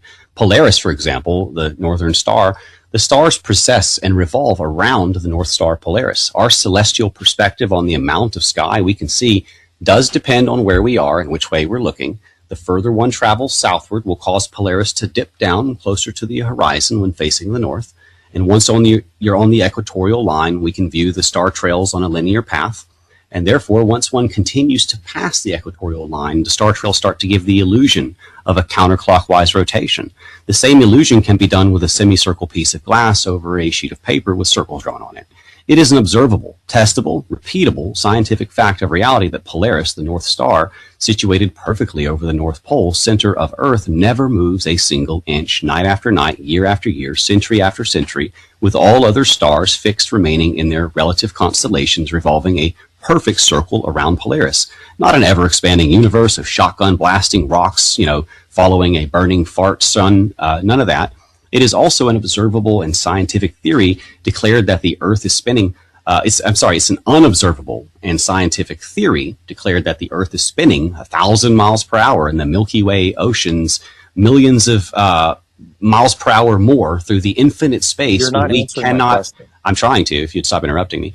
Through the infinite space, when we cannot. What was my question to you? Please. You're talking about the predictions of the celestial bodies. I'm trying to explain them to you. If you please stop interrupting, it's very distracting. Why do the planets move how they do? Right now, we're talking about the stars, and then we'll get to the planets, if you don't mind. So anyway, I was talking about the planets. Well, that's what the stars are also heavenly bodies. The stars are also in there. Yeah, but they're far enough away. We're not watching their orbits. That's just they move in a basically fixed.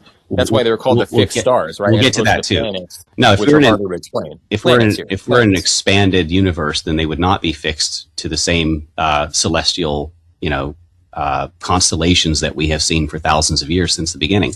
If we're spinning at If we're spinning at 1,000 miles per hour equator, orbiting the sun at 66.6 miles per hour, chasing the sun at 500,000 miles per hour, and our entire galaxy is moving sideways at like 1,000,000 miles per hour, then how can we have all these motions and stars have never changed their position for all of time? They are in the exact same position they've always been, traveling many billions of miles, supposedly, every year to return to the same place. No parallax has ever been recorded, and no stars have ever been documented crossing paths. Moreover, as the Earth orbits the Sun, supposedly, it travels 1.5 million miles from one side to the other, and still no stars change position or parallax ever happens. Ever. Now, in terms of the motions of the bodies of the planets and such, so we're spinning at 1,000 miles per hour supposedly at the equator. We're orbiting the Sun again at 66.6 miles per hour, whatever, chasing the Sun at 500,000 miles per hour, our entire galaxy, all this other stuff. So all of the motions in the stars have never changed their position. They're all in the exact same position that they've always been, despite traveling all these billions of years. I think I'm repeating myself on this one. Hang on. I'm in the wrong spot of my article. Planets. Yeah. Well, that was... Yeah, okay. Now, in terms of... I gotta find that section. Hang on. I have a big... Okay. So all of the other bodies, luminaries, and planets also circle Polaris. Despite all of them having different orbits and poles and different distances, they all circle Polaris. So how is that even remotely possible? It is not in your model, but it's perfectly possible on our flat Earth model. So we have a geocentric topographical plane, and the movement of the plane, it's really difficult to explain this without showing you the visuals, but they basically spiral above us with their own unique individual pattern. You might call them wandering stars. That's what the ancients sometimes referred to the planets as, wandering stars. So they do have their own spin. They have their own dance, but it still circles Polaris, and it still comes back to the same positions it's supposed to go back to on a flat world with the Saros cycles. So NASA predicts eclipses using the Saros cycles like the ancient Mayans did. And then they say, oh, look, globe Earth works real good. But they're just lying. And they're using flat Earth science for what actually works. Okay. So on the point of the fixed stars, the basic concept is that they're so far away. Yes, they're moving very quickly, but they're so far away that that motion won't be detectable. You're talking about light years away, huge, vast distances, way superseding. They're in an ever-expanding universe. It should be noticeable because they're moving away from each other. The expansion is noticeable with redshift. No, we can't notice any expansion. We cannot see any expansion of the universe at all. You detect expansion through the redshift of very distant bodies, which, okay, whatever. But my explanation for why the fixed stars are fixed is that they're so far away, you don't see their relative motion. Also, most of the stars that you see are in the galaxy, right? And those are moving in an orbit around the galactic center. So they're not all moving chaotic random directions. They're mostly all moving around the galactic plane. Okay, so you would expect them, given the theory, with their distances, to appear to basically maintain their positions. Because of the vast distances. No, you would not. That would be absolutely nonsense. On Polaris. Okay, we can debate that point, or rather differ on that point. Let's just move on to the point about Polaris. Because if you have a planet with any arbitrary pole, given its rotation, wherever that pole happens to point, whether it's Polaris, some other star, some random point in space, and also Polaris does move slightly. It's not like it remains absolutely fixed, and there is a gradual precession and movement. There's a wobble to it. Yeah, you have to calculate that wobble to go retroactively and account for ancient astronomical observations, which were kept, in some cases, very meticulously. So there has been a movement in the position of the pole. There is a wobble. But and all the evidence does point to that. The data actually points to that. You reject it, but also you play a lot of things fast and loose with data, so whatever. But regardless of what it's pointing to, whatever that pole is on an orbit, or rather a rotating body, everything else in the sky is obviously going to appear to circle around that axis because you're turning on the axis. Duh. Of course, everything looks like it moves around the axis. That's what you're turning around, is that axis, regardless of where it happens to point. Does that make sense? And he's not here. Okay. This is so ridiculous.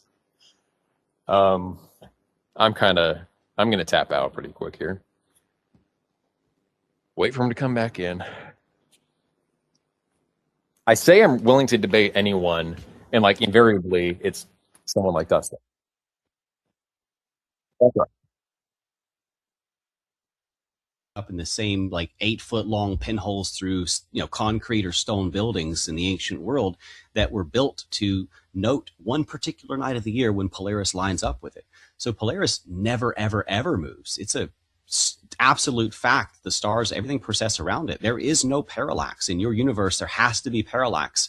So it's just basically all you have is cartoons. For example, the Georgia Guidestone shows no Polaris movement. The pinhole, remember that? That's probably why they broke it. The center hole that pointed at Polaris, they say that the Earth wobbles 1 degree every 76 years. 1 degree is approximately 3 full moon widths in the sky. The Guidestones were built in 1981, and at the time that the stones were destroyed by a terrorist, supposedly, not investigated, no forensics, no FBI, no bulldozers, and backhoes were there in hours to remove the debris, and they reported the time capsule was empty. But due to the wobble, supposed wobble, there's 3 of them, they claim, by the way, the nutation, the Chandler wobble, and the other wobble. You can't have 3 wobbles at the same time. Try that with a spinning top. But due to the wobble, Polaris should have moved 1.5 full moon widths and should no longer have been visible through the center sight hole that pointed at Polaris. So, flat Earth people making videos of it all the time, showing time-lapse videos showing the stars processing around the center hole with Polaris lined up in the hole. And after many such videos went viral and many people were looking into it, this terrorist attack happened. But there are other buildings in the ancient world that do the same thing. So the stars never move in relation to each other or to Polaris, other than that they rotate around it with no, parallax. This is absolute proof for a flat, geocentric, biblical Earth, and there is no way for you to explain that away in the universe, no matter how far those distances are, because the shift would eventually be noticeable, measurable, reproducible, and testable, and it is never. Okay. When you look at ancient sites that are aligned with the stars, you actually do have to account for the perception. Oh my God. Okay. All right. You're back? No, you're not. Okay. So this is we're contesting a matter of fact, which anyone can look up. You can say it's this way. I can say it's that way. When you look at ancient sites that do line up with the stars, to make them perfectly align, you have to adjust according to the precession of the equinox. And you can dispute that fact, but anyone can look it up. You can look it up until we pull up the fact, like it's my word against yours. I think my word aligns with what all of the astronomers would say and the people who have the authority would say. Yeah, if you appeal to the people who have the data, that they won't debate me. Those people. Authority sometimes makes sense. All right, fine. We can leave that contested fact on the table and just say, you think it's this way. That is a minority opinion. And you don't really have something you're bringing to the table here and now that can show that. I can't show here and now that like the pyramids, to line up correctly, you have to adjust for the precession, whatever. To answer your previous point, I think you missed this explanation. So on a globe, there will be an axis of rotation if it's rotating. And whatever that axis of rotation points to in the sky, whether it's Polaris or any other thing or any empty spot of space, everything else in the sky necessarily will appear to rotate around that point that the axis is pointing to. Of course, just like imagine it in your mind, a ball circling. If you're on that ball anywhere, you look up, everything else seems to be circling around that axis because it's the axis of rotation. So it's not special about Polaris. It's just wherever that axis happens to point, everything else will seem to circle around that. And that's not surprising at all. Are you done? Okay. On that, but wait, no, well, I'm not done because the point that we were trying to debate was the planetary motions. And you said they have their own motions. Fine, but they also sometimes go retrograde. There are complexities in the motions of the planets. And historically, people have tried to build mathematical models, starting with Ptolemy, right, that would predict when a planet would go retrograde, when there would be these shifts in the motions of the planetary bodies. So the Ptolemaic system works really, really well, but it requires these epicycles, and it's also not perfectly accurate. Newtonian gravity, when you apply that theory to the masses of the relevant planets and their current velocity, you can project and extrapolate where all the planets will be, accounting for retrograde motion, accounting for everything else. and there's no issue. Einstein's theory does even better, without even getting to the technicalities of Einstein.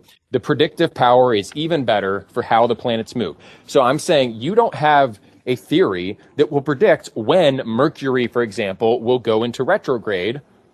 That's other than, I guess, what system would you use to predict when exactly Mercury will go into retrograde? So your Newtonian system got the April eclipse wrong last year, and my Saros cycle system used by the ancients, which NASA still cheats and uses today, which is based on the flat Earth and the ancient knowledge, is more accurate, again, than your last minute adjustments that NASA had to do, which were massive changes to their predicted pattern over the 2024. Explain that, please. It's something I'm not familiar with. Saros cycle. The Saros cycles are what they actually use to show the motions of the planets and the stars and predict things like eclipses. And it's very accurate, and it has always worked for nearly 6,000 years now, which is why the Mayans are better than NASA today, with all their science and cameras and satelloons and all this other bullshit and billions of dollars spent on helium, the biggest consumer of helium in the world, by the way, for their balloons.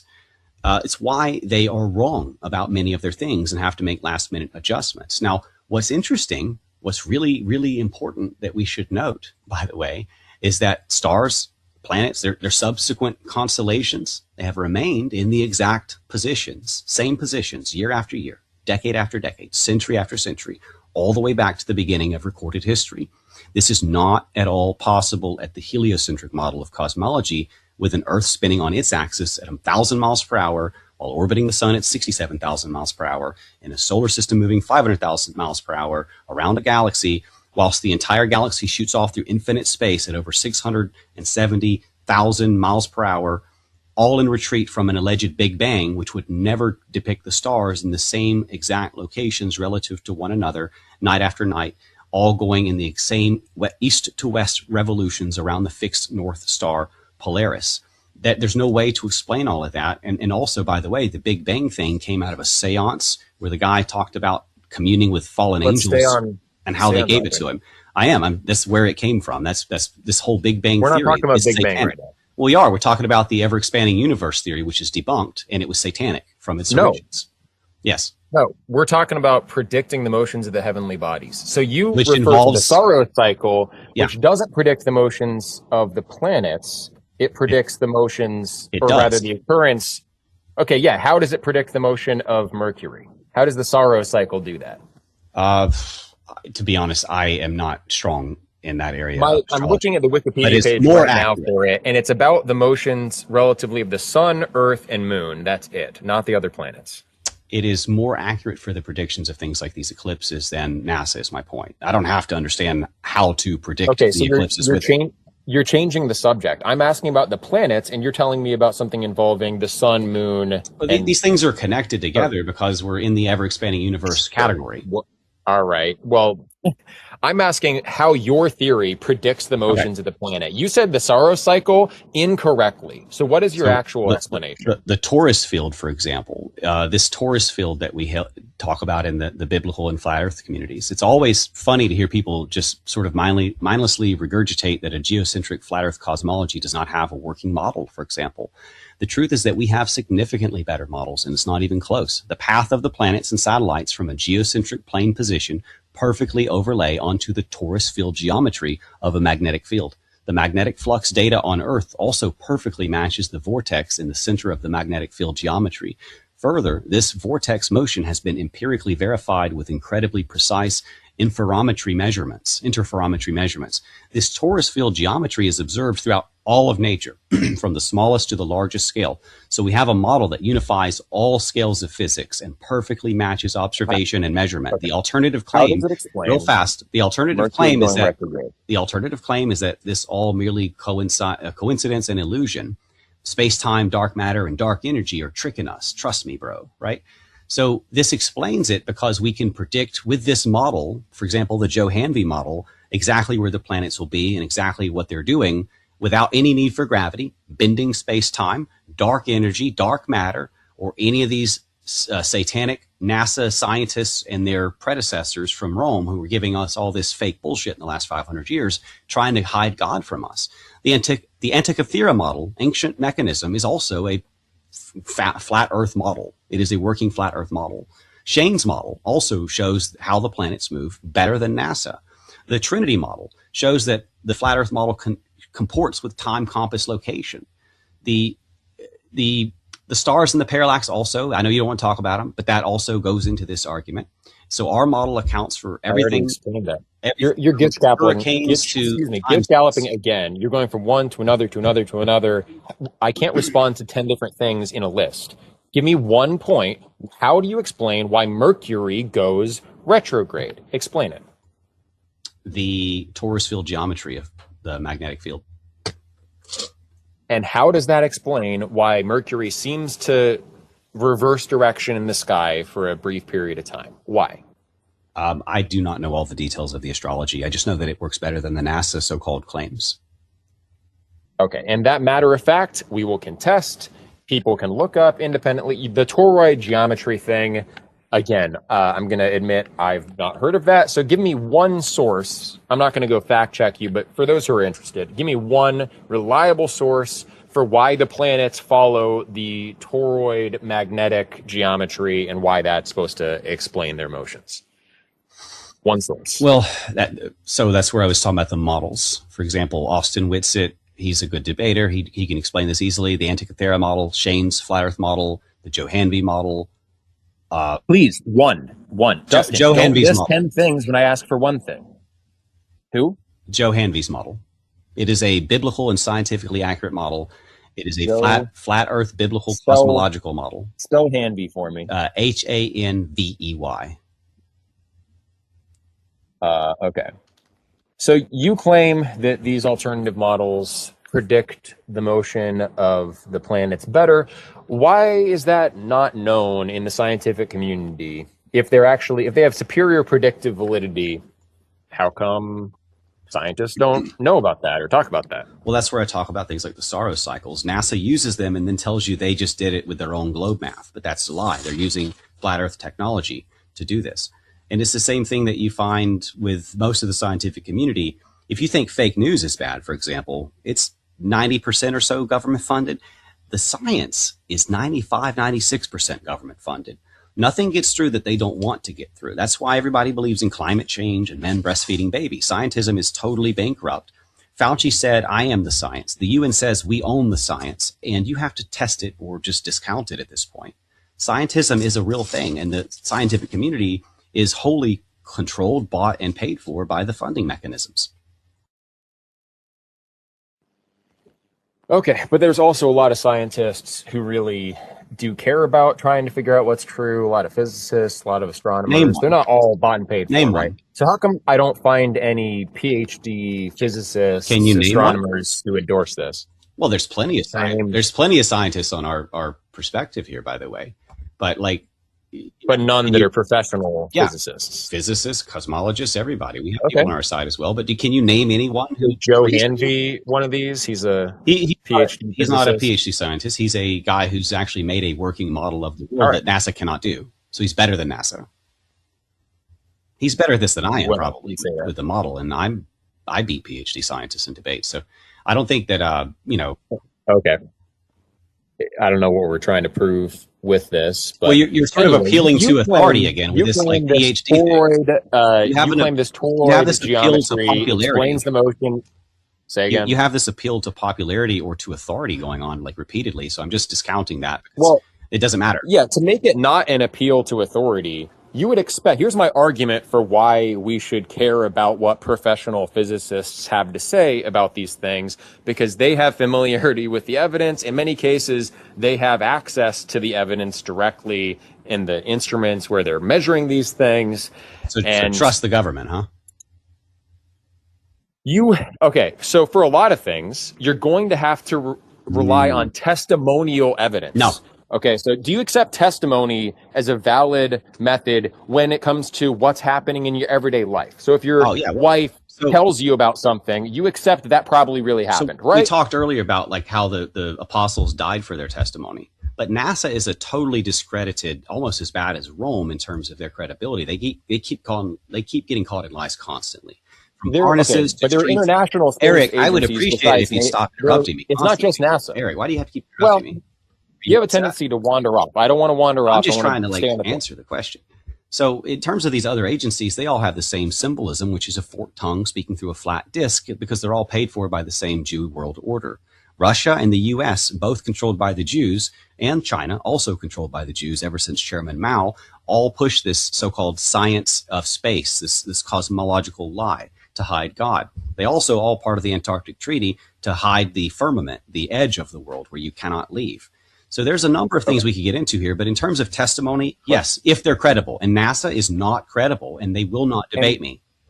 And no professional astronomer anywhere in the world under any agency is credible in your view? They're all discredited? Well, let's look at Stephen Hawking, for example. He says, quote, "One can use either picture as a model of the universe, for our observations of the heavens can be explained by assuming either the Earth or the Sun to be at rest," end quote. And that's from 2010. So they cannot show you any of this motions that they're talking about without cartoons and fake math, but they will tell you it works just fine with a flat Earth. Okay. Whether it works fine, whether it predicts the motions of the planets is kind of the target that I was going for here. You pointed to a toroid geometry, but didn't explain how that accounts for retrograde motion or the specific orbits in the way that they are. So for our purposes here, for a toroid, I feel like it spins in little circles going around a bigger circle. That's kind of how the toroid works. So in its time, it would come back on itself often in that phrase. Or in that, in that framework. So yeah, you have toroidal explanations, toroidal physics, and absolute toroidal proof for those physics that are consistent with the star motions, the Polaris, all of it. Okay, so what produces this toroidal magnetic field that the planets supposedly follow? Well, the ancients believe that just like the compass, which only works on a flat Earth because it's a flat instrument pointing to the center of our world, the North Pole. Actually, the ancients and old maps often would depict what's called as the Lupus Nigra, the Black Mountain, a giant magnet at the center of our world. Which is why compasses point to this one location. There's no South Pole, by the way. Okay. So obviously there's no empirical evidence supporting that. There's also no empirical evidence I'm aware of supporting the existence of this toroidal field you're talking about. Let's just table it, whatever. Evidence from deep space, observations of distant galaxies. We apply gravity everywhere and explain and predict the motions of whole galaxies and things like that using these theories. I assume when it comes to deep space and what's going on out there, you just say it's all fake, none of it's real, it's all pretend. No, I debunk it all, and I prove that NASA keeps getting caught with harnesses and bubbles and fisheye lenses and bending things that are actually supposed to be straight, near-death incidents, and lots of other lies, and how many of them are Freemasons, and some of them have admitted to this stuff on camera. Now, in terms of our compass, I made the claim that it only works on a flat Earth, and this will prove my previous point. You cannot circle the southern pole, nor see the compass invert its northern attraction to begin pointing at some fictional southern pole. Instead, only one side is even polarized with magnets, assuring you have a pointer and a back. The back doesn't point anywhere, such as a fictional South Pole. You can circle the North Pole using that instrument, which only works on a flat Earth, because it is a flat instrument. It's not a globe with a little thing inside that points below you when you're in the wrong position. It points only on a flat surface to the North Pole, the center. Compasses lose power when exposed to heat or buried, and the magnetic north must be a working on a flat plane, because compasses, again, only work on this flat surface. The footstool below God's throne, the Lupus Nigra, the giant lodestone calling all hearts home to him. If you have iron in your blood, you can sense it. All right. So on that point about compasses, if you want a needle to be attracted by a magnetic field, it's going to have to be either negative or positive. It's going to go one direction to be drawn to one of the poles. That's how magnetic attraction works. I don't see a problem with that. Have you ever heard of a south magnet pole or South Pole magnet compass? No. There's no such thing. Okay. That means what you just said, like you can't do either or. It's only one option. There's only north, only center. There's no outside. There's no south. Well, I'll acknowledge I don't know the model for why that's supposed to be. I will look into it. Like I said, I didn't prep for a flat Earth debate. I was trying to get into Sure. Christianity, but I'll cede that one point. By the way, this is the one that got me. That. This is the one that brought me to Christianity. By the way, like I was a hardcore atheist until I tested. Let's not mean off. Let's go back to testimony, because if we were making a point, let's not depart. So testimony, like if someone is reliable, what they say, the people who have the evidence are the actual people in the astronomy observatories, and you get a lot of data from NASA and so forth. So you require a big conspiracy theory, not just with NASA, but every country around the world has to be in on it. Every professional physicist, basically, who's not totally alternative and out of the box, has to be in on it. The ordinary notions of testimony, when you should accept someone's evidence that they're reporting to you, I think would point to, like, in parsimony, where, okay, do we want to believe in a worldwide conspiracy where every single agency is trying to hide the truth? You may. Okay, that's the only obvious explanation. That's an extraordinary claim, because to maintain that kind of conspiracy, you need the coordination of millions of people all over the world, and none of them would have to. None of them would leak the information. You need the coordination of the governments in the Antarctic Treaty, and that's what we have. Okay. There's a few governments, they're in the Antarctic Treaty, they're faking space, they're hiding God. And, you talked about experiments. There's experiments that you can DIY at home to figure out whether we're on a ball or spinning through space, or there's any movement, or we're on a flat world. I'll give you a few of those experiments if you'd like. Let's wrap up on the physics. And I will say that, yes, I do rely on the evidence that we get that's released from mainstream agencies, not just governments, but universities and the scientific community, when they publish papers and make independent observations at independent observatories. Who's independent? They're all government funded. You know that, right? They're not independent. Universities are often government funded. Yes. I am independent. Yeah. Okay, that may be. But also, people who are independent in that sense also have possible conflicts of interest where they're interested in attracting an audience. They might make sensational claims when they're not fully backed by the evidence. They want to have notoriety. So, like, okay. Well, I believe my God will punish me if I lie. Yeah. My God hates liars. I cannot lie. Fair enough. You believe that. You think that. You've said things that were not true in the course of this discussion. I have not. No, I stand by everything I said, brother. You haven't disproved anything. Mm-hmm. Well, you said the Solaris cycle predicts the motions of the planets, and that wasn't true. I did misspeak about the Saros on the planet. Yeah, this is like the whole Bible being inerrant thing. It's like, it's inerrant. Well, maybe it might be wrong here or there. So, like, I haven't lied at all. Well, maybe about that one thing I misspoke. It's just funny. But anyway. Well, again, they changed a lot of words. The evidence about physics, the physics theories make sense of the evidence to me when I look at them, and the alternative models you're talking about generally don't. They require more presuppositions, more axioms. Their models aren't applicable to as many phenomena. The mainstream physics applies to the motions of the planets, the stars, galaxies, objects on Earth, and it can predict with precision where cannonballs will land. Nothing that you've pointed to can do any of that, except maybe, the motions of the planets with the toroid field, if that's true. Sure, but then that still doesn't mean that it explains all the other phenomena in a unified way, and that's what you're looking for in a theory. So I will say, anyway, I am more convinced by the mainstream physics view than by any of these alternatives, for the reasons that we set out at the beginning. Because it requires fewer presuppositions, as in the axioms of the theory. It applies to more systems. It is more predictive. It's engineerable. And so therefore I lean towards that over the flat earth cosmology that I do see written into the Old Testament. I think that's because that was the scientific understanding of people at the time. And so it's not surprising to me that people writing back then would have that kind of picture of the cosmos. I don't think it was critical for God, for our purposes of salvation, to give us every accurate physical detail back in, say, 200, 300 BC or earlier. So anyway, after this debate, I would say I still would point to the Old Testament is contradicted by modern scientific evidence. You have to throw out all of space. You have to throw out every piece of evidence about anything beyond the atmosphere, essentially, that's not observable with the naked eye. And so that's where we are. And he's gone, and we're going to wrap up because this is going on. Can you hear me? Yeah.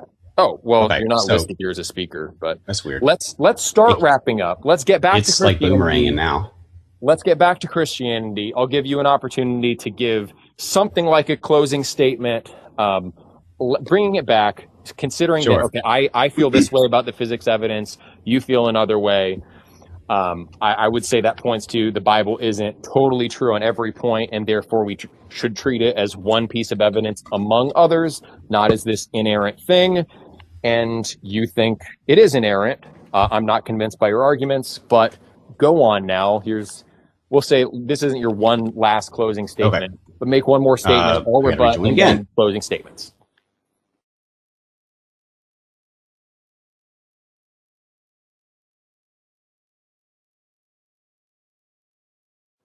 Hello? Okay.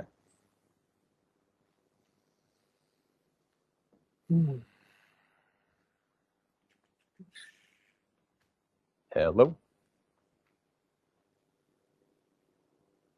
I'm probably not going to bring on others at all. I said I was going to help my friend with roofing. I'm already a half hour late at that, so.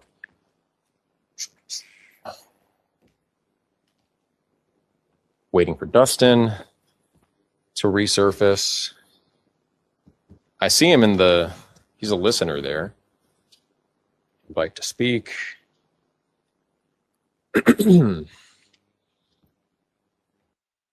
Yeah, now you are. Yeah, that's all right. Anyway, so consider the physics thing closed. Is there I'll be anything brief else you want to say on now? that. We'll go one more back and forth and then closing statements. All right? Yeah, I want to close that portion with just a couple lines here. So our models work, and the globe models do not work. They require a bunch of things mishmashed together that's mostly based on flat Earth models. Like GPS is based on the flat Earth technology. The Saros cycles are based on the flat Earth technology. So, our model explains things better, like stars, planets, objects falling down. It requires few actual presuppositions because we don't need faith in unproven scientific laws that are not reproducible, testable, nor observable. Like we don't need dark energy, anti-gravitons, or any of that nonsense. We already know gravity does not work. It doesn't make water cling to a ball. A spinning ball would sling water off with centrifugal force. So we already have a better explanation that does not require any of these contradictions. It does not require any of these faith, for lack of a better word, in these unproven concepts such as water clinging to a ball while spinning, nonetheless.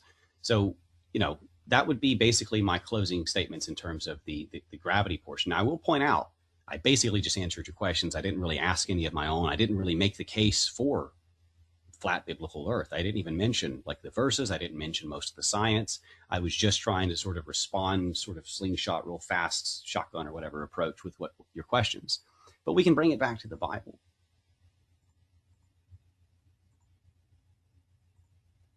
Did we lose you? Or Can you hear me? yeah. Okay. Yeah, we can bring it back to the Bible. I'm done with that part. Oh, okay.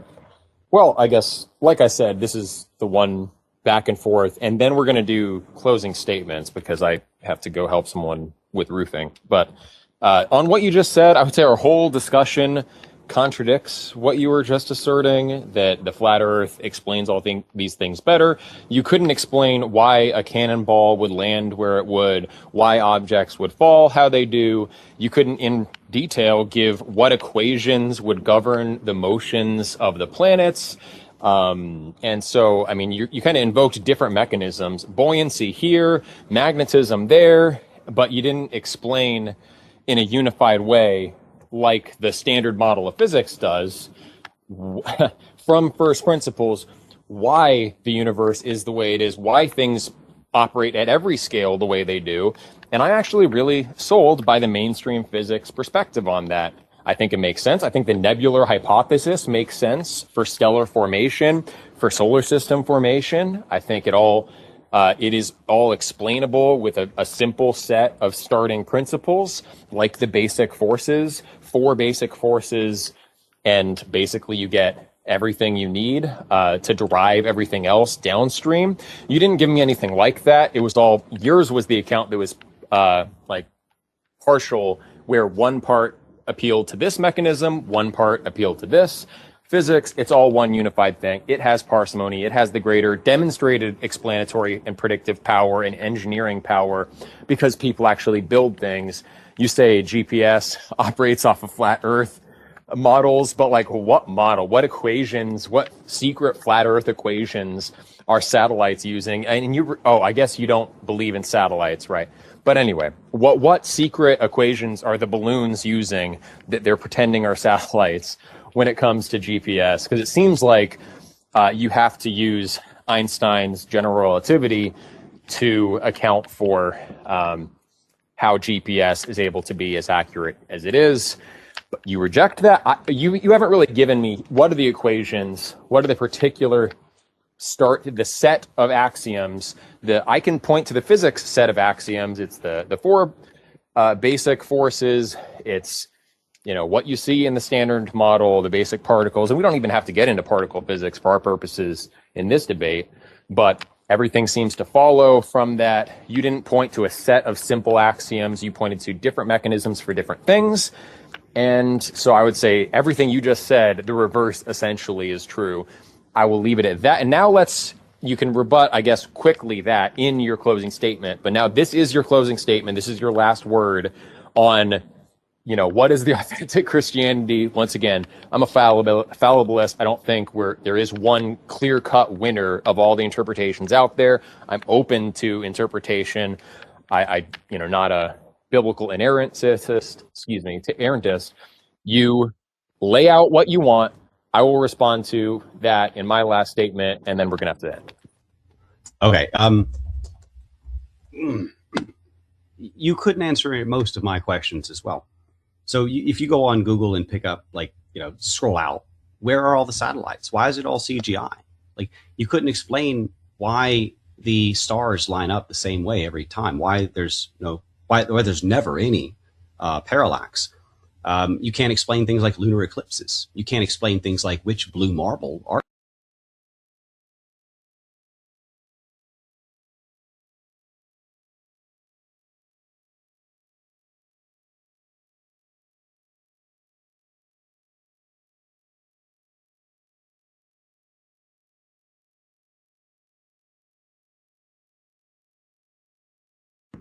Yeah, we lost Dustin again. I'm looking up the South Pole magnet thing. Kind of interested in that. And of course, the parallax I did explain. But all right, you go ahead. It's your time. Things like, you have no experiments that you can offer us that are reproducible, testable, observable. All you have is basically trust the authorities when they say these things because they have the information. We're just not smart enough to understand it, which is basically, I think, not a good argument, nor is it very compelling. I think that, again, you have more presuppositions with all this additional layers and, bending time and adding it into actual physical dimensions and all this other stuff that doesn't make any sense. Even Newton himself did not want this nonsense subscribed to his name. He would probably be rolling in his grave at the things that people believe nowadays.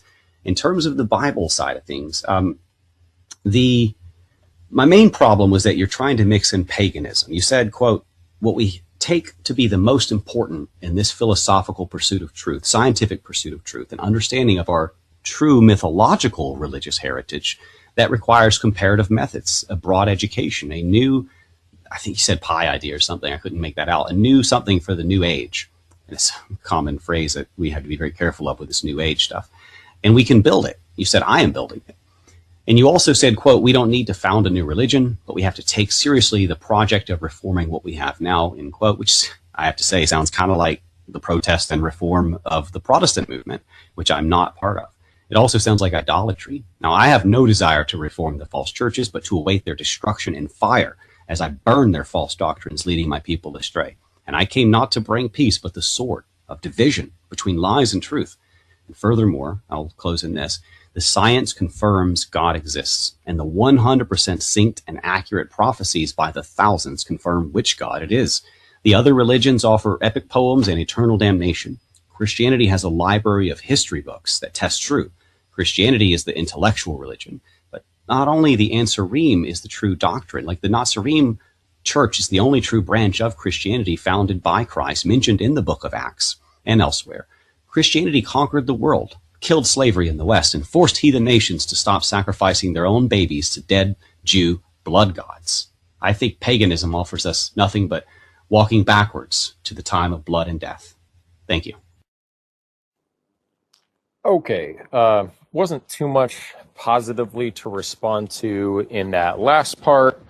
Obviously, I believe in philosophical methods. I wasn't convinced that your account of Christianity is the one and only true one. I'm not convinced by any account that claims that. I am convinced that there is an incarnation of God. In principle, there should be for prior philosophical reasons.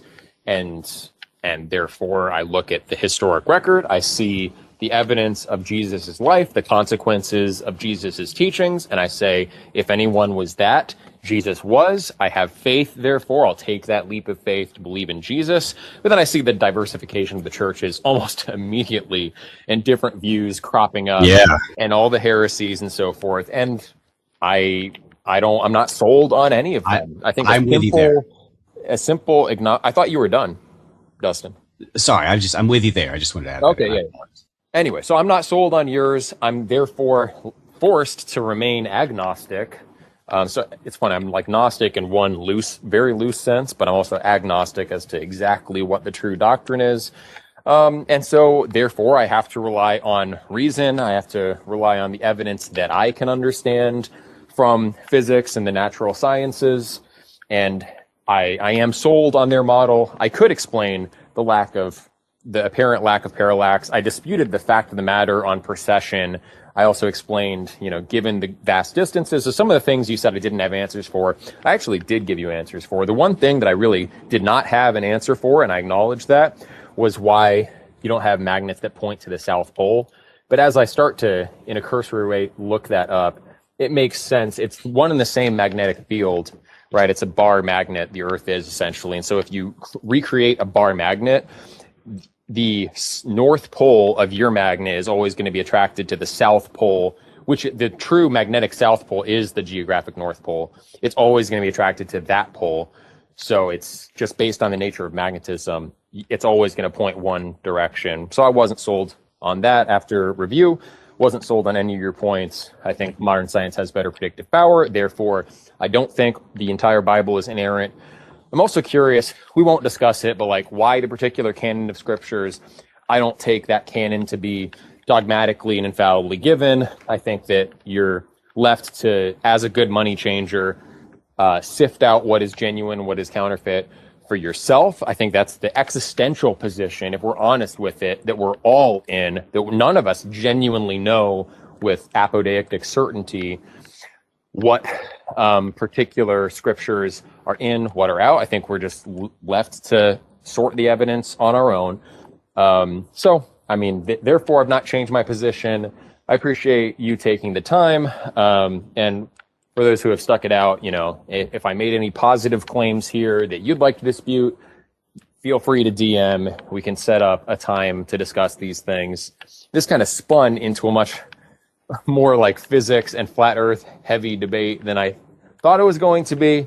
It's fine. The flat earthers obviously study their particular arguments intensely. Dustin is a debater in that field. I've never debated it before. I think I did pretty well with for a first-time flat earth debater, but I probably won't be seeking out that debate because it's just not that exciting to me, since I am compelled by the physics evidence from the mainstream. But yeah, once again, thanks, Dustin. Thanks everyone for tuning in. Any last minute words for the audience? Where can they find you, etc.? Sure. You guys can find all my websites at dustinnemos.com, and particularly the Biblical Earth article at theserapeum.com. Documentaries, proofs, DIY experiments, everything, literally everything that NASA is afraid to talk about and cannot debate us on. And you can watch my debates with the PhD scientists, including PhD science professor retired Jim Fetzer, who's also a journalist reporter. Sandy Hook fame, all that stuff. And you can see some of my debates with the top globe earthers out there and how they get angry, run away, and scream. Thank you very much. And it was a fun debate. You were very polite for the most part. We both like to interrupt a little bit when we get, in the excitement of it. So I appreciate your being a good character and a good sport. Sure. Yeah, we have very different styles. You like to go out and switch between things. I like to dig into things and not move on. And so that's where the interruption, I think, comes from partly. But well, the Bible and the science are inseparable, and that's where people make the mistake. They think it's just a history at most. They think maybe it's just a religious book with some good morals, but it's actually like 100% true science, true prophecy. So you see these associations, you want to grab them and jump and move on to where you see the connections. I get that impulse. It's just I like to lock down on one thing and really exhaust a point before moving on, which is why sometimes I wanted to kind of hold you back and say, no, we're talking about this. But anyway. I understand. I get excited, so it's absolutely fair criticism. Good deal. All right. Take care, everybody, for who tuned in. Take care, Dustin. Bye.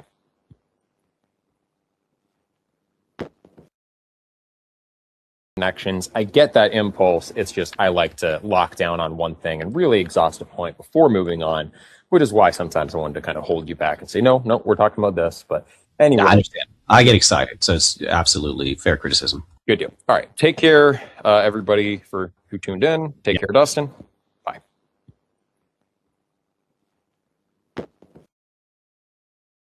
Connections. I get that impulse. It's just I like to lock down on one thing and really exhaust a point before moving on, which is why sometimes I wanted to kind of hold you back and say, no, we're talking about this. But anyway. I understand. I get excited, so it's absolutely fair criticism. Good deal. All right. Take care, everybody, for who tuned in. Take care, Dustin. Bye.